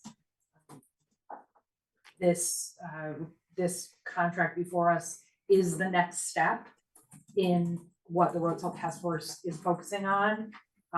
This contract and this scope of work has been reviewed and approved by our town attorney, by DEEP, by DPH, by Eastern Highland Health. So all the organizations that we're working with agree that this scope of work is the appropriate next step. And the Road Salt Task Force agreed as well. So is this the end? Yeah, no, I wasn't suggesting that. It wasn't. But it is the next step. Yeah, no, and I appreciate the answer. And obviously, this is a critical issue for the residents of our town. And I appreciate all the work that the Road Salt Task Force is doing in Langen as we try to move towards resolution to these things. So thank you. Is there anything statewide to compare this to? Has there been another town that has gone through this process? Being that we've never been through this process before, how do we know if this is dragging on unnecessarily, or whether or not there is already sufficient testing, or we need more testing? I mean, at what point, you know, is there anything to compare it to? The answer, my understanding of the answer to that is yes and no. So in town, we have some resolved cases where we had people in our town who had elevated salt in their well, and the town took steps to make changes, and the properties have been resolved. So they have potable drinking water in those properties. There are instances in other towns across the state that have had contamination, salt contamination in their wells. And my understanding and from being part of this process for the past 3 years is every case is unique. There is no cookie cutter approach to any property that has a water contaminated well. So you'll see that this proposal before us breaks out very specific properties and talks about the tasks that are going to be done at some of those properties.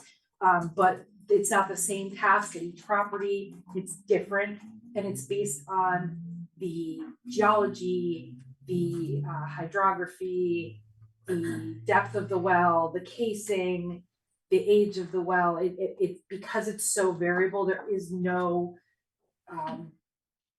there's no standard. And what's the process currently for informing the homeowners as far as timeline or what the process is going to be? I'll take it. Mike Wilkinson's reaching out to each of them this week to have them come in and give them an update as to where we are in the process and communicate that. Mike, you want to talk about that a little bit? Yeah, so there's ones, and it's mentioned in the adjustment, there's four, what we call them the 4 one-offs that are 4 locations that aren't really in the same place. And the last approval you did in February had the deep dive at those locations. So the next step for those locations are to come in and meet with us, meet with EHD, meet with Langen to go over their results in more detail, including recommendations. So that's what's going to happen hopefully very soon. I've talked to 3 out of the 4. I'm playing phone tag with the 4. So those will be happening soon. So that would they've gotten the results of the water testing, but now we're going to go deeper into what Langen has kind of analyzed about their well and their, as Katie just mentioned, everyone has a different well casing and depth. And so we got to go over what kind of Langen is suggesting. And obviously I talked to Sean Lappin at 168 either by email or pretty much generally. So he, any kind of information I get from him or get for him, I usually relay to him. So those are the ones that we're dealing with right now about that are kind of actionable, I guess is the word I would use. Is the process different for the vineyards? Yes. Yeah, it is. Well, no, yeah. So that's kind of they're behind. It's I guess the vineyards is there was a lot of information to pull together because we did a lot of water testing on a lot more of locations. I think the total was 37. So Langen collated a lot of information that they got from the state and everything. So part of this and part of the last is to kind of analyze that. Again, the good thing is I think that'll be dealt with when we get that analysis back from Langen. And obviously anything that we learn will start to be shared with the specific locations. We just haven't got to the point with the vineyards that we are with the 4 one-offs and 168.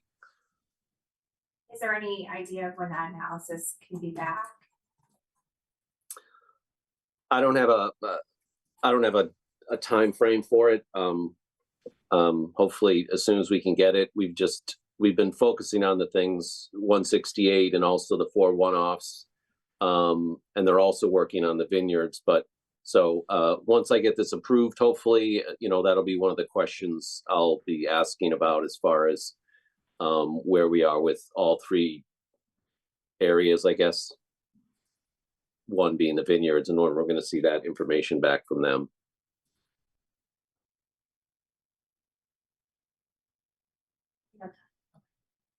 Yeah, Mike, just the question I had too, for the 4 one-offs, is there any indication of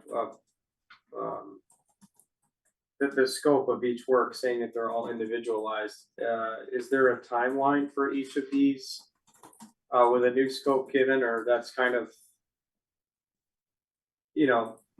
the 4 one-offs and 168, would you put one of them ahead of another at this point, or as far as progress goes? Well, they kind of go in order. 168, obviously, we've been working on for a long time. This is the second well we've dug at that location. Mr. Lappin's house had the kind of the worst levels, so we're hopefully very close to getting to potable water. As he mentioned, the things that were contaminated, salt and the chloride, aren't really the issues now. It's more bacteria and iron and manganese, but we feel we can get those managed very soon.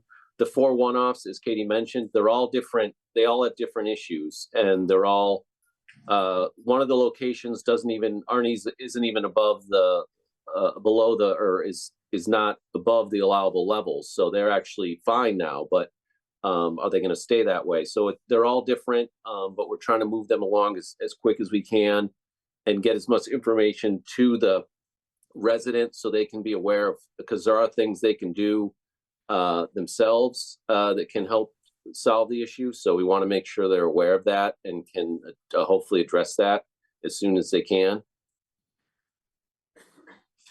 Thank you.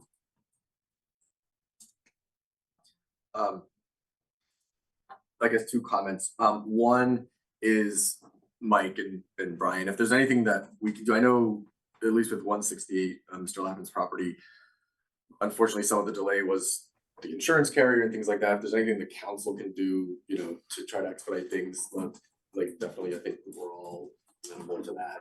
And the other thing I just want to, this is just a comment. I think I've said it before, but anything, if we can try to get state level support for this, that would be great. It seems to me very similar to like, I mean, not the same, but a like crumbling foundation type issue where it's impacting different towns, and it would be helpful to have. I understand that, you know, the Road Salt Task Force has been working with DEEP and things, but any help we can get from the town, you know, I think would be from the state, I think would be good.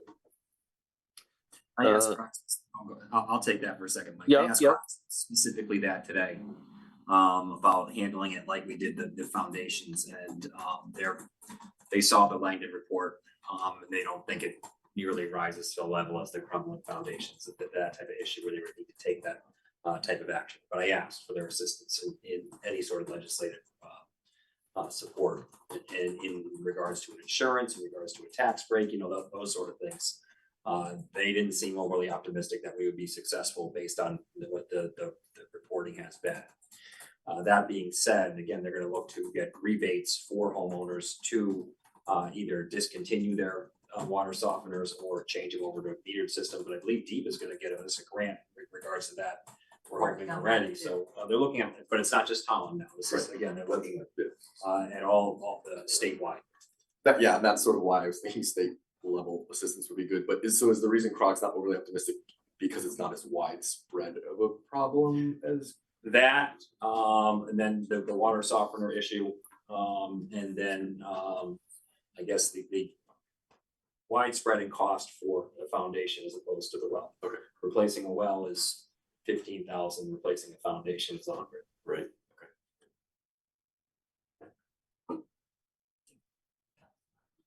So with all the stuff that's going on, conversations with homeowners, progress or work in progress with rebates for water softeners and just all the testing. I'm just kind of wondering, I think we had an executive session to discuss things back in June. I don't know, Katie, do you have an idea when it might make sense to have another update for the council? My recommendation would be after the one-off meetings happen. So then read your. Not being any of that.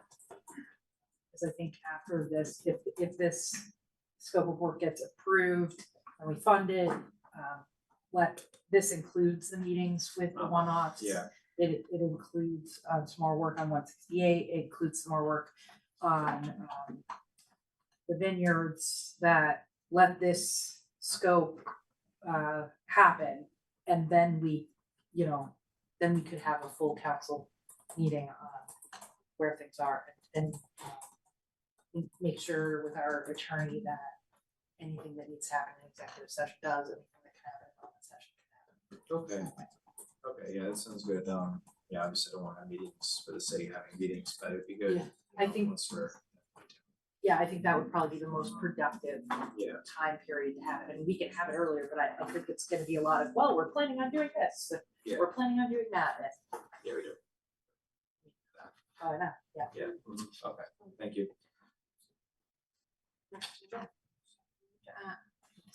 Are we ever gonna have a committee that involves people that this affects on the committee? Still don't understand. I get a lot of things executive and legal stuff and things like that, but I just feel like we've talked about it for a couple of years. And personally, like if you're one of the people that's affected, they offer the most insight too, but it's just a question that if we're ever gonna get there, we talk about it, but if we ever gonna have a committee that involves. We talk about it as well. Okay, And we want that as well.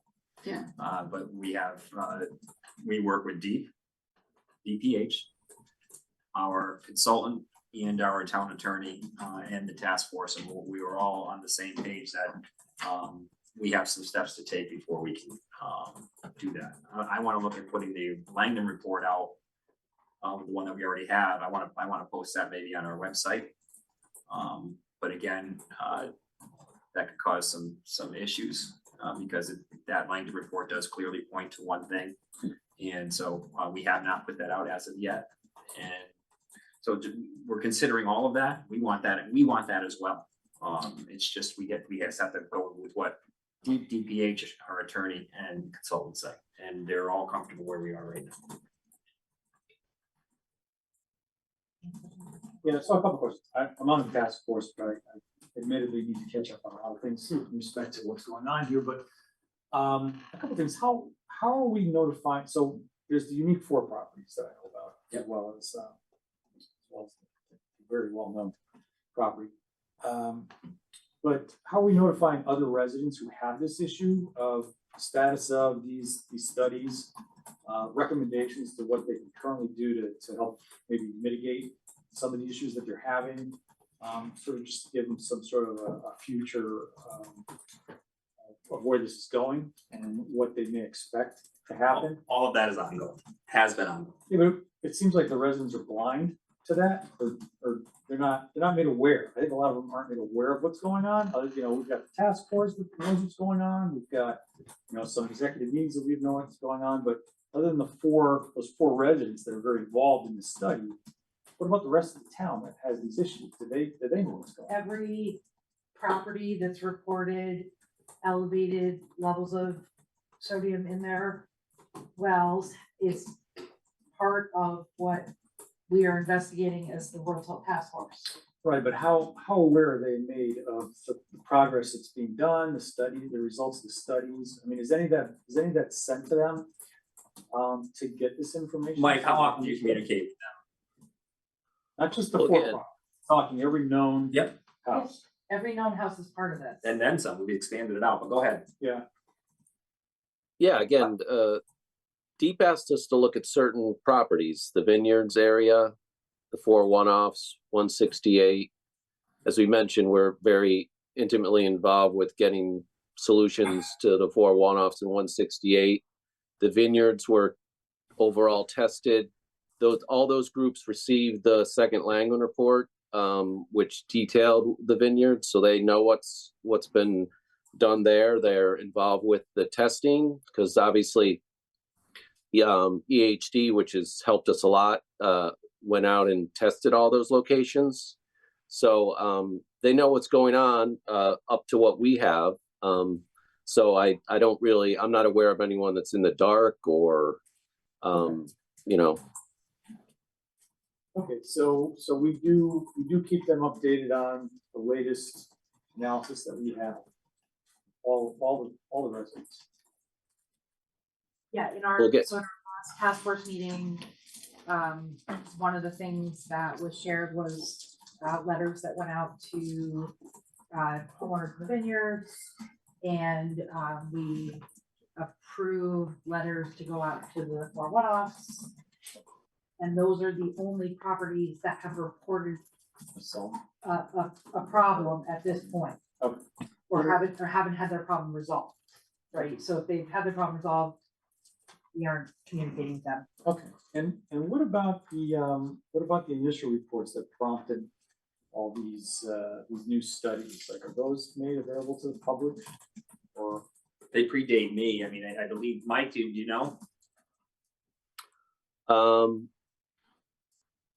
Well, we originally did one on 168, which that was a long time ago. So I can't really remember how, or if that was distributed or when. Obviously that's just for one location. So I'd have to go back and look at again, when we started this, a lot of it had to do with where we were with insurance and what was covered by insurance. And so I'd have to go back and look at see what was released back in the beginning. But obviously with Langen, since they've done 2 big reports since then, and those have been distributed to the people that were associated with those reports. So One-offs plus 168. In the vineyards. And the business, okay. If we've done a report, or if Langdon's done a study and they've given us a report, it has been given to the homeowners before anyway. Okay. What, the deep report way back 8 years ago, whatever it was, what geographical area did that cover? the Deep report. Yes. Well, Deep did a report that dealt with. I want to say it was the vineyards. They did a testing analysis. They tested certain areas over a certain period of time. So that was the report that Deep did. That was before we hired Langen. That was done in-house by Deep. Based off of that, that's what they said to us. We're all right. We did this initial. You need a much deeper dive from Langdon to get to the cost of this. And they're working with Deep. Langen's working with Deep to an extent. Oh yeah, we're all working together. Every 2 weeks we meet with Deep. Their theory in every 2 weeks is keeping us on track to make sure we're working towards solutions, and we are. It's been my observation that there's been an extraordinary effort on behalf of town staff to work with Deep and DPH and Eastern Highland Health and Langen and our attorney to meet our obligations as a town and to help support our homeowners who are experiencing this. And it's not a fast process. Everyone wants it to be faster than it is. Everyone wants it to be faster than it is, but it is simply not a fast process. Yeah, no, I can understand their frustration, right? You've been in this problem for 8 years, costing you all kinds of money. But I just want to make sure that they realize that there's progress being made, there's work that's being done, and there is an objective here to solve everybody's problems, but as many problems as we possibly can. And that we're just keeping them updated on this type of work study, with these studies. We definitely cover communication to residents as part of the task force meetings on a regular basis. Are there any other questions? So again, in front of us is a draft resolution to appropriate an additional $10,200 from the general fund unassigned fund balance to the capital testing account to be used for costs related to the next steps in investigations by Langen Engineering.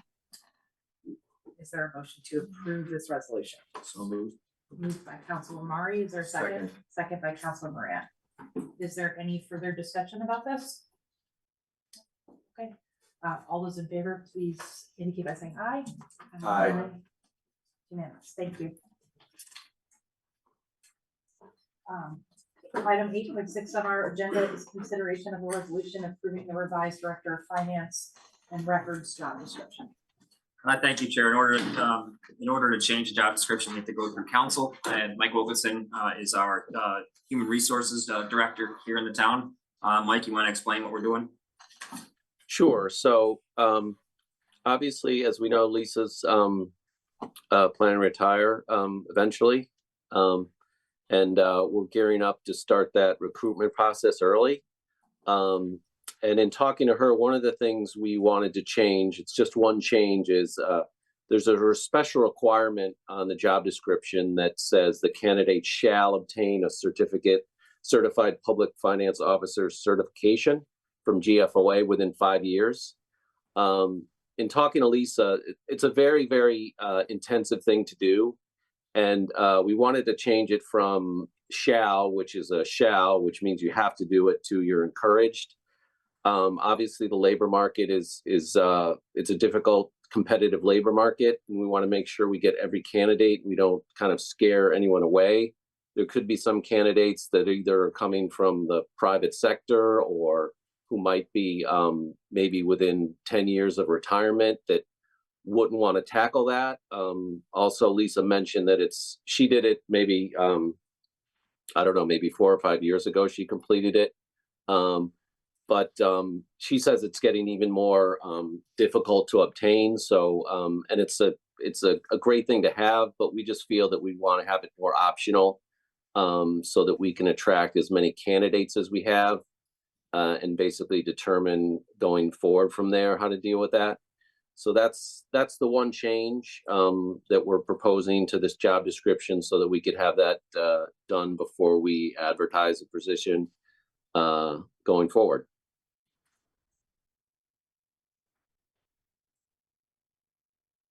Questions? Yeah, go ahead, Councilor Martin. Yeah, I totally get why you're changing it. I'm just wondering, like, what exactly is this certification? I'm just curious, like, what does it mean to have this certification? Lisa?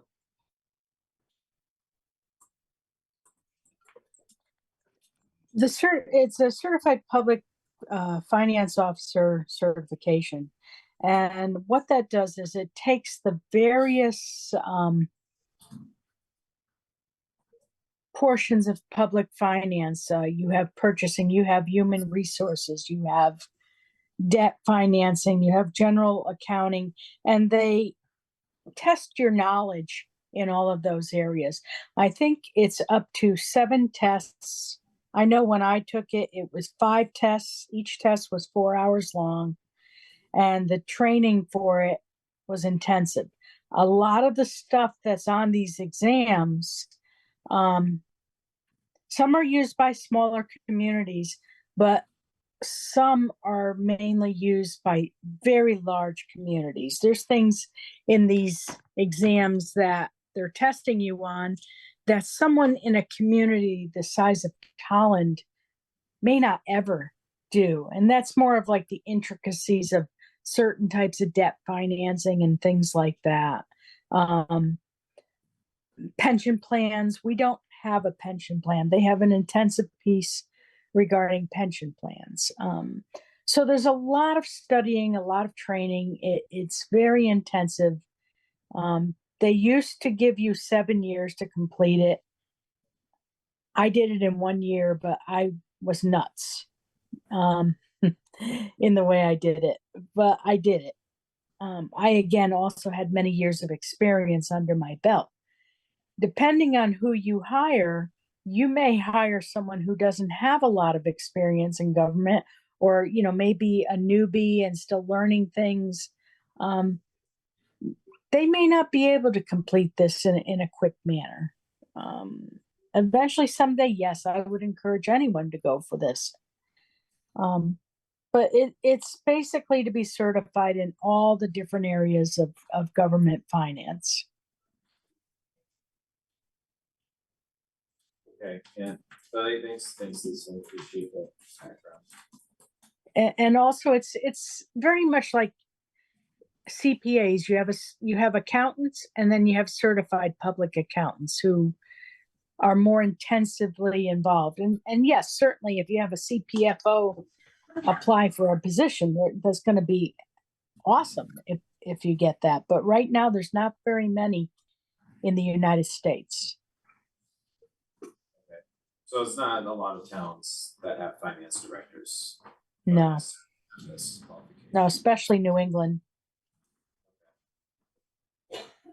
Okay, thank you. Any other questions? So in our packet is a draft resolution.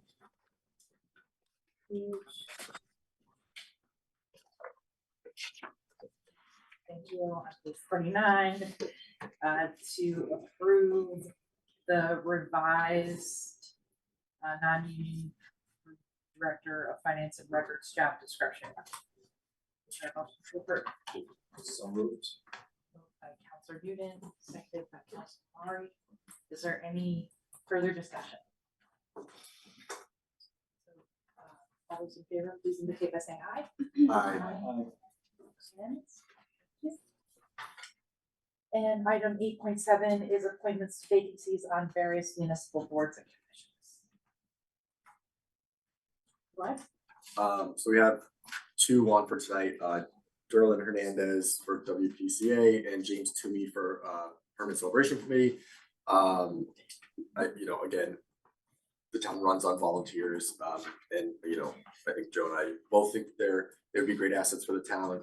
And I won't preempt Brian's, town manager report, but I do want to thank him and Sarah Beth. I think they had a meeting to meet with, interested people for PCC, so I think we'll be seeing some additional, appointments to that as well soon, so, thank you for that. Questions or comments? I just have a question. Jim's great. Thank you, Jim, for hopping on. He'll be great. So the permanent celebration, there's one right now, and then Jim will be two. But it says on here there's three. It's one Dem, one Republican, one unaffiliated, but online it just has Sophia. So I don't know if that's Clerical error. okay. I didn't know if I missed an appointment. Okay, Sorry. no, that's okay. All right, so that's it. Any other questions, comments? Is there a motion to approve the appointments as listed in our packet?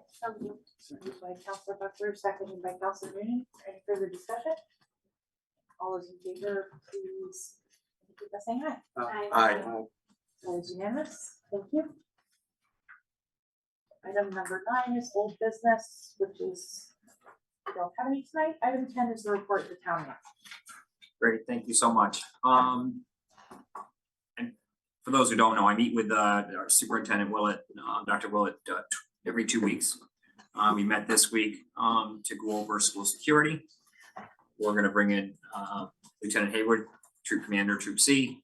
Hopefully, we were trying to do it next week, but probably as soon as we can get all three of us in the same room to kind of sparse out a plan to bridge us to when we're able to hire true security in the school. So we are working on that. The PCC, as we discussed, we had a very good week in regards to getting the board back up and running. We'll likely cancel our next meeting, I believe, Sarah Beth. We're gonna cancel the next meeting. We should, hopefully, depending on council and appointments, be able to be ready to make a bunch of appointments the week following. Aside from that, we have basically an emergency group of volunteers, and I thank everyone that's on there, trying to put together the Harvest Fest and the Scarecrow contest. In the room, of course, Mr. Toomey and Colleen were involved in it, and I don't think I'm missing anybody else. But then Bruce, our rec director, who is no longer planning to celebrate Tolland, has some room, and he's helping out a lot. And then the potential new members are helping out a lot.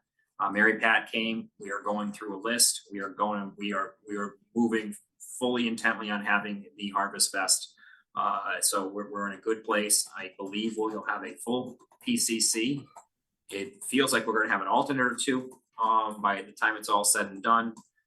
And then we'll be back up and running soon, hopefully, and very, very happy with the people that have come forward and just a variety of people and talent. So, but thankful for those that have stepped up just to help with this, the Harvest Fest as an aside, and Brenda Faluzzi, Colleen, some local businesses have come forward with volunteers to help too as well. So we're in a good spot. I look forward to a good Harvest Fest. And it's going to be, the second Saturday of October. The firehouse, we're looking on station 340. We're starting to plan the ribbon cutting. It'll be a good event. I know it's taken a long time. We wish it would have gone smoother. It hadn't, but you will all be notified, and there'll be some announcements in regards to that. I want to thank the registrars. As you can see, if you haven't checked your email, we got the totals out from registrar's office, just around 220 people voted in the Republican senator primary. And here, and Matt Corey won Tolland by a pretty wide margin here. But I thank them for their early voting. I thank Kathy Began, our clerk, for her efforts in the early voting as well, with everything that she's done in regards to assisting with this new early voting process. And it was a good driver for when Trump comes. The recreation camp wrapped up last week. It was another good summer for our camp. Very, very successful. Our media room in the library is getting the upgrades as we speak. It's been going on this week. I thank Megan for getting us the money through the grant, and then working managing the project as we go. And for those who don't know, it's going to greatly enhance the ability for those that can't get to the library for certain programming. There's a ton of programming for them to do so. That's pretty much all I have, actually. Leave it there. Are there any questions for the town manager? Just to update on something more. I saw some of your posts about it earlier, but I was expecting to hear a little bit more on that bridge. You want to know an update on it? Yeah. It's done, as far as I know. There's some work to do with utilities. There'll be a road closed. It's wider, bigger. It was expensive. It didn't cost us the town anything for them to do that. And we had an opening with photo ops there. And it was great. A lot of commissioners were there, so glad to have it done. The original plan was, what they had told us, was the second week of September that bridge was going to be done. So this was a year ago. We were working with Dr. Willett, and Chief Lytle on how are we going to handle the schools, and Troop C, if there's something at the school, how are they going to get to the school in a hurry?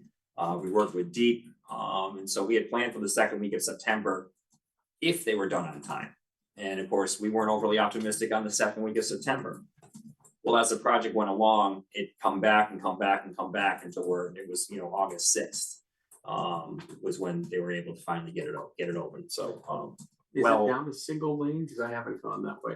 They'll go to a single lane. They it's a part of the permit process. When they went through after it's opened up, they're able to actually close down to a single lane they won't close it, for any extended period of time, both lanes, but they'll go down to a single lane as they're doing utility work there. Keep in mind, there's electric, there's water under there as well. And that'll go till, when will it be fully both lanes, I don't know. They said the next month. Okay. Thank you. Yep. Any other questions for the town manager?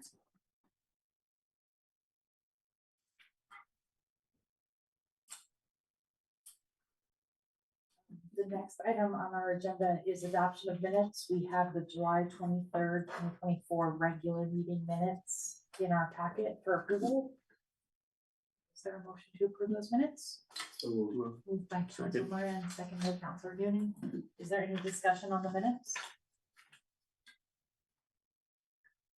All those in favor, please indicate by saying aye. Aye. Councilor? The next item on our agenda is correspondence to council. Councilor Yudichak? Yes, so we had a resident thanking the town manager for keeping the bulky waste in the budget, which is under the capital portion of the budget. So she was thankful. And then there was a resident reaching out, asking for a proclamation declaring September as National Service Dog Month to recognize the contributions of service dogs in our community. So I'm not sure if the works you did respond back to that resident's effort. So we're working on it. I don't know if anybody responds to the resident. oh, I'll take care of it, because I'm gonna invite her to attend. Wonderful, thank you. I think that's great. Okay, but I believe that's all. I double checked this afternoon. I the only two that I had in my folder that I've been keeping track of. Great. The next item on the agenda is the chairperson's report. I had share hour scheduled earlier this month, and I got sick, so I wasn't able to hold chair that night. Thank you to the town manager staff for canceling that for me at the last minute. I'm sorry. Wasn't feeling well enough to sit in a room. Going around. That's good. I did want to also really thank the Human Services Department for the Town Youth Services Community Theater this summer. They did the Little Mermaid. The play was July 26th and 27th. They sold a lot of tickets. I can't remember, about I think 1,100 tickets across the 2 nights. They did an amazing job with over 110 kids, I think. The very youngest children were adorable. It was amazing. And as usual, the older children buddy up with little kids. It's a really wonderful program. And I'm so happy to see it continuing with some new staff at Human Services. So please continue to pass along my gratitude, Brian. I certainly reached out to them too, but I think it was a big success and absolutely. We're moving forward with your suggestion too, so. Oh, good, great. Yeah, I sent a suggestion for, I don't know, some sort of a CCM award. CCM award for community activities, and I thought this was a great one to showcase because it does impact a lot of families in Tolland to be able to have something for their kids to do, and they're adorable. I actually, I'm sorry, I forgot to ask during the town manager's report, Brian, I did have a question for you. Do you have any update on the grass mat on the green? Has that been moved since? It has not. We will have it in place. It's there, but we will make sure it's exactly where it needs to be for the Harvest Fest. Okay, so we haven't been able to move it over for this summer. Any activities that have happened on the green so far? It's there for activities. It needs to be weed whacked. I talked to Scott about it last week, or at least, lowered down, so it's works better. Yeah, but it hasn't been moved this year. It has not been moved this year. Yeah, I worry this is in, I know as I continue to be grateful that the town does have a municipal budget in place, but as leaders of the town, it's important for us to understand the impact of that budget. And we were not able to approve a additional worker for public works as they have requested for the last couple of years. And as a matter of fact, I believe we ended up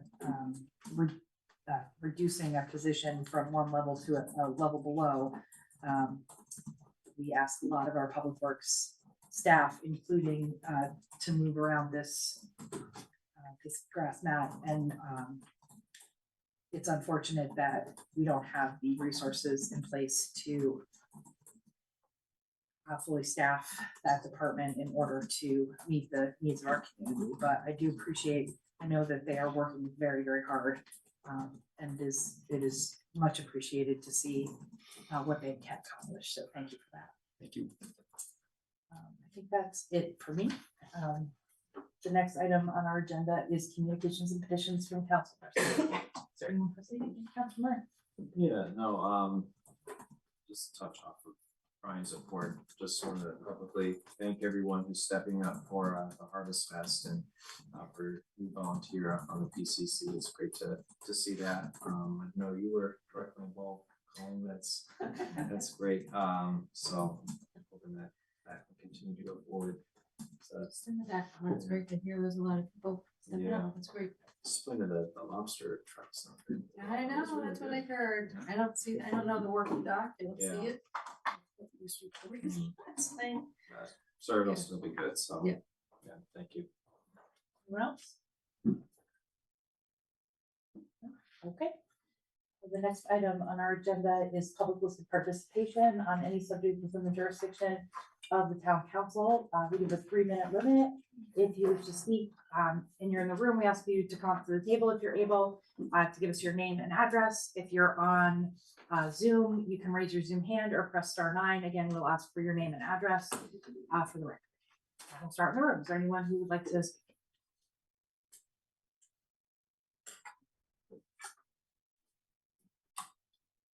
John Lappin, 168 Mountain Spring Road.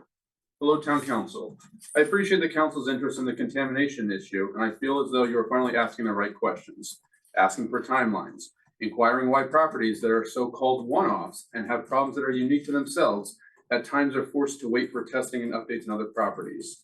These are the right questions to ask, and I feel as though you should continue to ask them and continue to ask for timelines.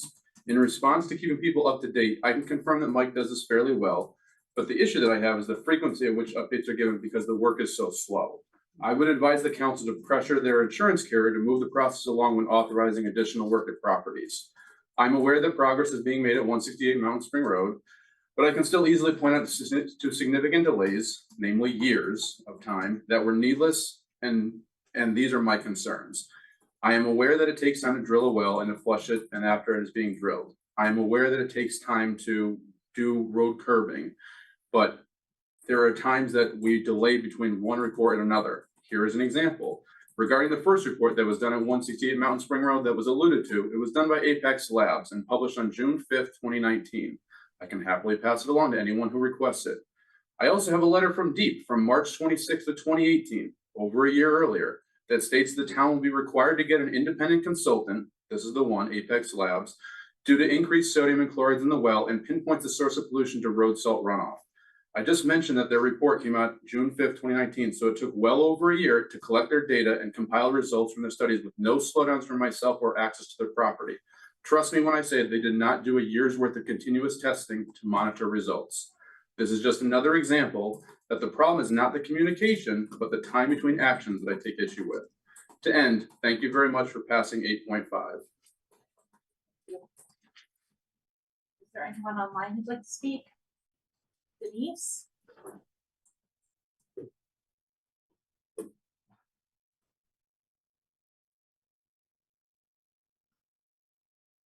Just calling you. Denise? Okay. This is not Denise. I don't know if you can see the video. This is Mark Gilchrist, 82 Merlot Way. I happen to be on Denise's computer. Okay. And I was trying to start my video so that you can put a face with a name, but I was not successful in doing that. In any event, I also wanted to discuss the contamination issue. Again, I'm at 82 Merlot Way, which is in the vineyards. I and my wife Denise have been subject to this contamination for longer than we'd like to think of. So from 2018 at least. And I should say right out front that I do not now and have never had a water softener. So I know there have been discussions, particularly the Langen report, which has pointed to water softeners as either causing entirely or contributing to the contamination. I am not one of those properties. Again, I've never had a water softener. And so whatever contamination we're experiencing is 100% not our fault. We've been looking to try to get it remedied for a long time. I have a couple. I don't really want to debate too much the Langen report. I do have some concerns with it, frankly. And I know, Mr. Foley, you mentioned that perhaps you've been speaking with Deep about it. I do have some concerns about it. I know it pointed towards water softeners, but it did not have any new testing. It's not a binding decision. It's simply an opinion of an expert. And so it's not binding on any trier of fact that listens to some of the circumstances. I am interested to see, and I do appreciate the testing that was done by DPH. My readings went down marginally, which is interesting because, you know, with the low snow amounts we've had the past couple of years, and the new road treatments that are being used, one might expect that it would go down marginally. So that would point to it not being caused by water softeners. But that's neither here nor there, because on my particular property, the statute that DEP is working under says that really it's the town's responsibility one way or the other, whether they caused it or whether they didn't cause it, to remedy the situation. Of course, if they didn't cause it, then there are resources that they can pursue, grants, et cetera, from the Deep in order to reimburse them for whatever they have to do. But one way or the other, I need to get some answer on what's going to be done on my property. I am essentially a one-off in our neighborhood.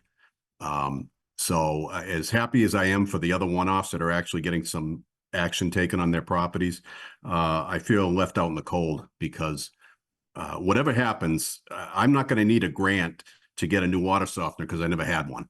So that's not going to affect my property, whatever you do with water softeners. So I need somebody to take some action to fix my particular property. And I did send a letter to Mike Wilkinson several months ago. I asked him to forward it to the insurance carrier so that I could talk about this. I have not had any response from them. So I would say, you're paying premiums for a reason. So I think you should get after your insurance carrier and at least have them respond when somebody writes a letter to them asserting a claim. So I would put that out there and suggest that perhaps you talk to your insurance carrier and ask them why they're not doing their job. So I do appreciate all the questions that were asked by the different committee members. I really do. I know that you care deeply about your constituents. And I'm glad you asked that. I know many of you, this is sort of something new for you to deal with. So I really do appreciate that. But, we're sort of at a loss because there's really nothing we can do to fix our water.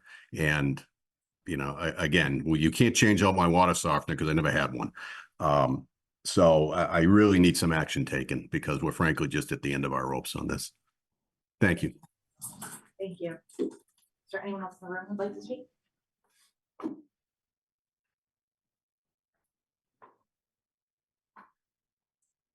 Claudette Morehouse, 89 Merlot Way. In regards to the contamination, Steve did the work. A little over a year worth of testing. They put test wells in my yard. They did the work. When the report came back, they basically said that it was both road salt and possible water softeners. The town hired Langen because the cost of bringing in public water, which Steve had recommended to us, was too expensive, and I totally get that. But then the town hired Langen. No further testing whatsoever. They took Deep's report and they rewrote it. I have those reports. No one from the town contacted us at all. The communication that I hear about tonight, they may have been in communication with Mr. Lappin there, but none of us ever got a call from anybody. I got 2 emails from the town, both with the Langen report that they took from Deep and the water test that they did not too long ago. There's no communication. You have a task force. You're behind executive sessions. You're, behind your lawyers. There's no communication. We don't even know what you're doing. You're saying, well, we're doing this and all this work's being done. What is it? I mean, it's been 8 years and we still don't have it. So, I mean, it's hard to sit there and listen to say, oh yeah, we're communicating, we're doing this. No, you're not. Nobody. I've got no emails from nobody. I've got no personal updates from nobody. It's been 8 years. In the meantime, I'm fixing my plumbing. Who's gonna cover that cost? This stuff rots out your cars. I just wish somebody would let us, go to these meetings. We live this. Why can't we be part of the task force? But I know you're all on the same page and we're not welcome. We don't know anything. This is getting a little bit much. It really is. How much longer is this going to take? Another 8 years? I can't sell my house. I can't sell my house.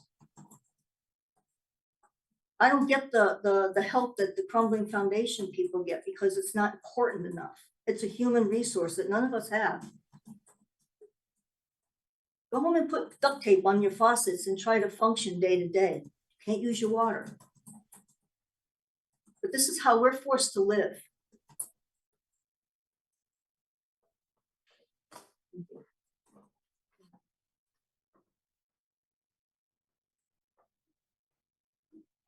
Someone online, M, That's gonna take their name and address. if you just give us your name and address, please. Hi, it's Melanie Gooden, 406 Buff Cap Road. I am one of the one-offs. I want to thank the council members for investigating this issue, all the agencies that participated, and definitely for Sean Lappin for advocating for us tirelessly. I also want to thank those members that are looking for transparency, the members that spoke today that are looking for transparency and for further awareness of the town. I wonder why there isn't more awareness. To be honest, I would assume some homeowners don't want to know. The average person isn't watching town council meetings. They're not reading minutes, but they're purchasing bottled waters or bottled or coolers of water. And because they don't want to devalue their houses. I can understand why people don't want to step up and stick their neck out to let the town know or let the public know that they have a problem with their house. I'm happy to say I don't want to leave Tolland anytime soon, but when I do, I'm gonna have a hard time selling my home. When it's been brought up today earlier regarding the discussions of citizens on the SALT committee to mirror Claudette, why not? We have the knowledge. I've never been asked. I've never been asked about my house. I have a very clear indication as to what happened, when it happened, when the softener was added, because there was a problem before the softener was added. So engage us, make us feel that we're heard, that we're part of your discussions behind closed doors, because we have the answers. We can show you the we could show you the crystallizations on our pipes that obviously prove that chlorides are a problem in our home. I want to also ask if there was a clear spike, and I recall back in a town meeting at the town library where it was disclosed to us that there was something, that the product that was used from the salt trucks was changed, that there was a product that was used before. And when I asked Langen if they could tell me what was the product that was put down on the roads that caused a clear spike in our chlorides between 2013 to 2018, and what product is used now, what is the difference? Because the only change that has happened is that there's less snow, less product, and my chlorides have significantly dropped, but my softener has not changed. Our usage of our softener has not changed. So I just asked the town to be more aware and to include in this Langen report what was actually used in 2013 to show or to classify what was why our chlorides significantly spiked. My house and another house on that report can show a clear spike in chlorides that has caused these problems. And I understand things are going down, but with this less use of salt on the roads or less use of product, whatever that may be currently used on the roads, has lowered the chloride. So I do appreciate that what you guys are still investigating. I do agree with the other citizens that have spoken tonight that we do need to be involved in the SALT task force. And I do ask that you do make more awareness of the town, because I think citizens are buying water because their water tastes terrible. They don't want to know because they don't want to be in a stuck position when they try to sell their houses. So I think more awareness needs to be brought to this issue. And obviously, as everybody's already said, it's been a long time. And, we have a full family, animals, and we're constantly using bottled water just because I can't drink out of my faucet. And my pipes are just wreaked havoc on my house. So I thank you for your time, and I look forward to a resolution one day soon, hopefully. Volunteer. I volunteer to be on your task force, so on the record. I think we Thank you. Anyone else there? I had attended a town council meeting, Lisa Burns. And one of the things I've mentioned many years ago was changing the system of putting salt on the roads. And I was told that they had retrofitted the trucks and that it was too expensive to go back. I would ask you to consider that again. Go back, go to the cause of the root of the problem, and try to see if there are some solutions there. should we retrofit, and I'm probably opening up a can of worms here, should we retrofit back the town trucks so that we don't continue to have this problem? We can remove and not use as much, but we're not still addressing the problem. That's my opinion. So hopefully you will consider that as you work through this. Thank you. Thank you. Is there anyone else online? Anyone else in the room?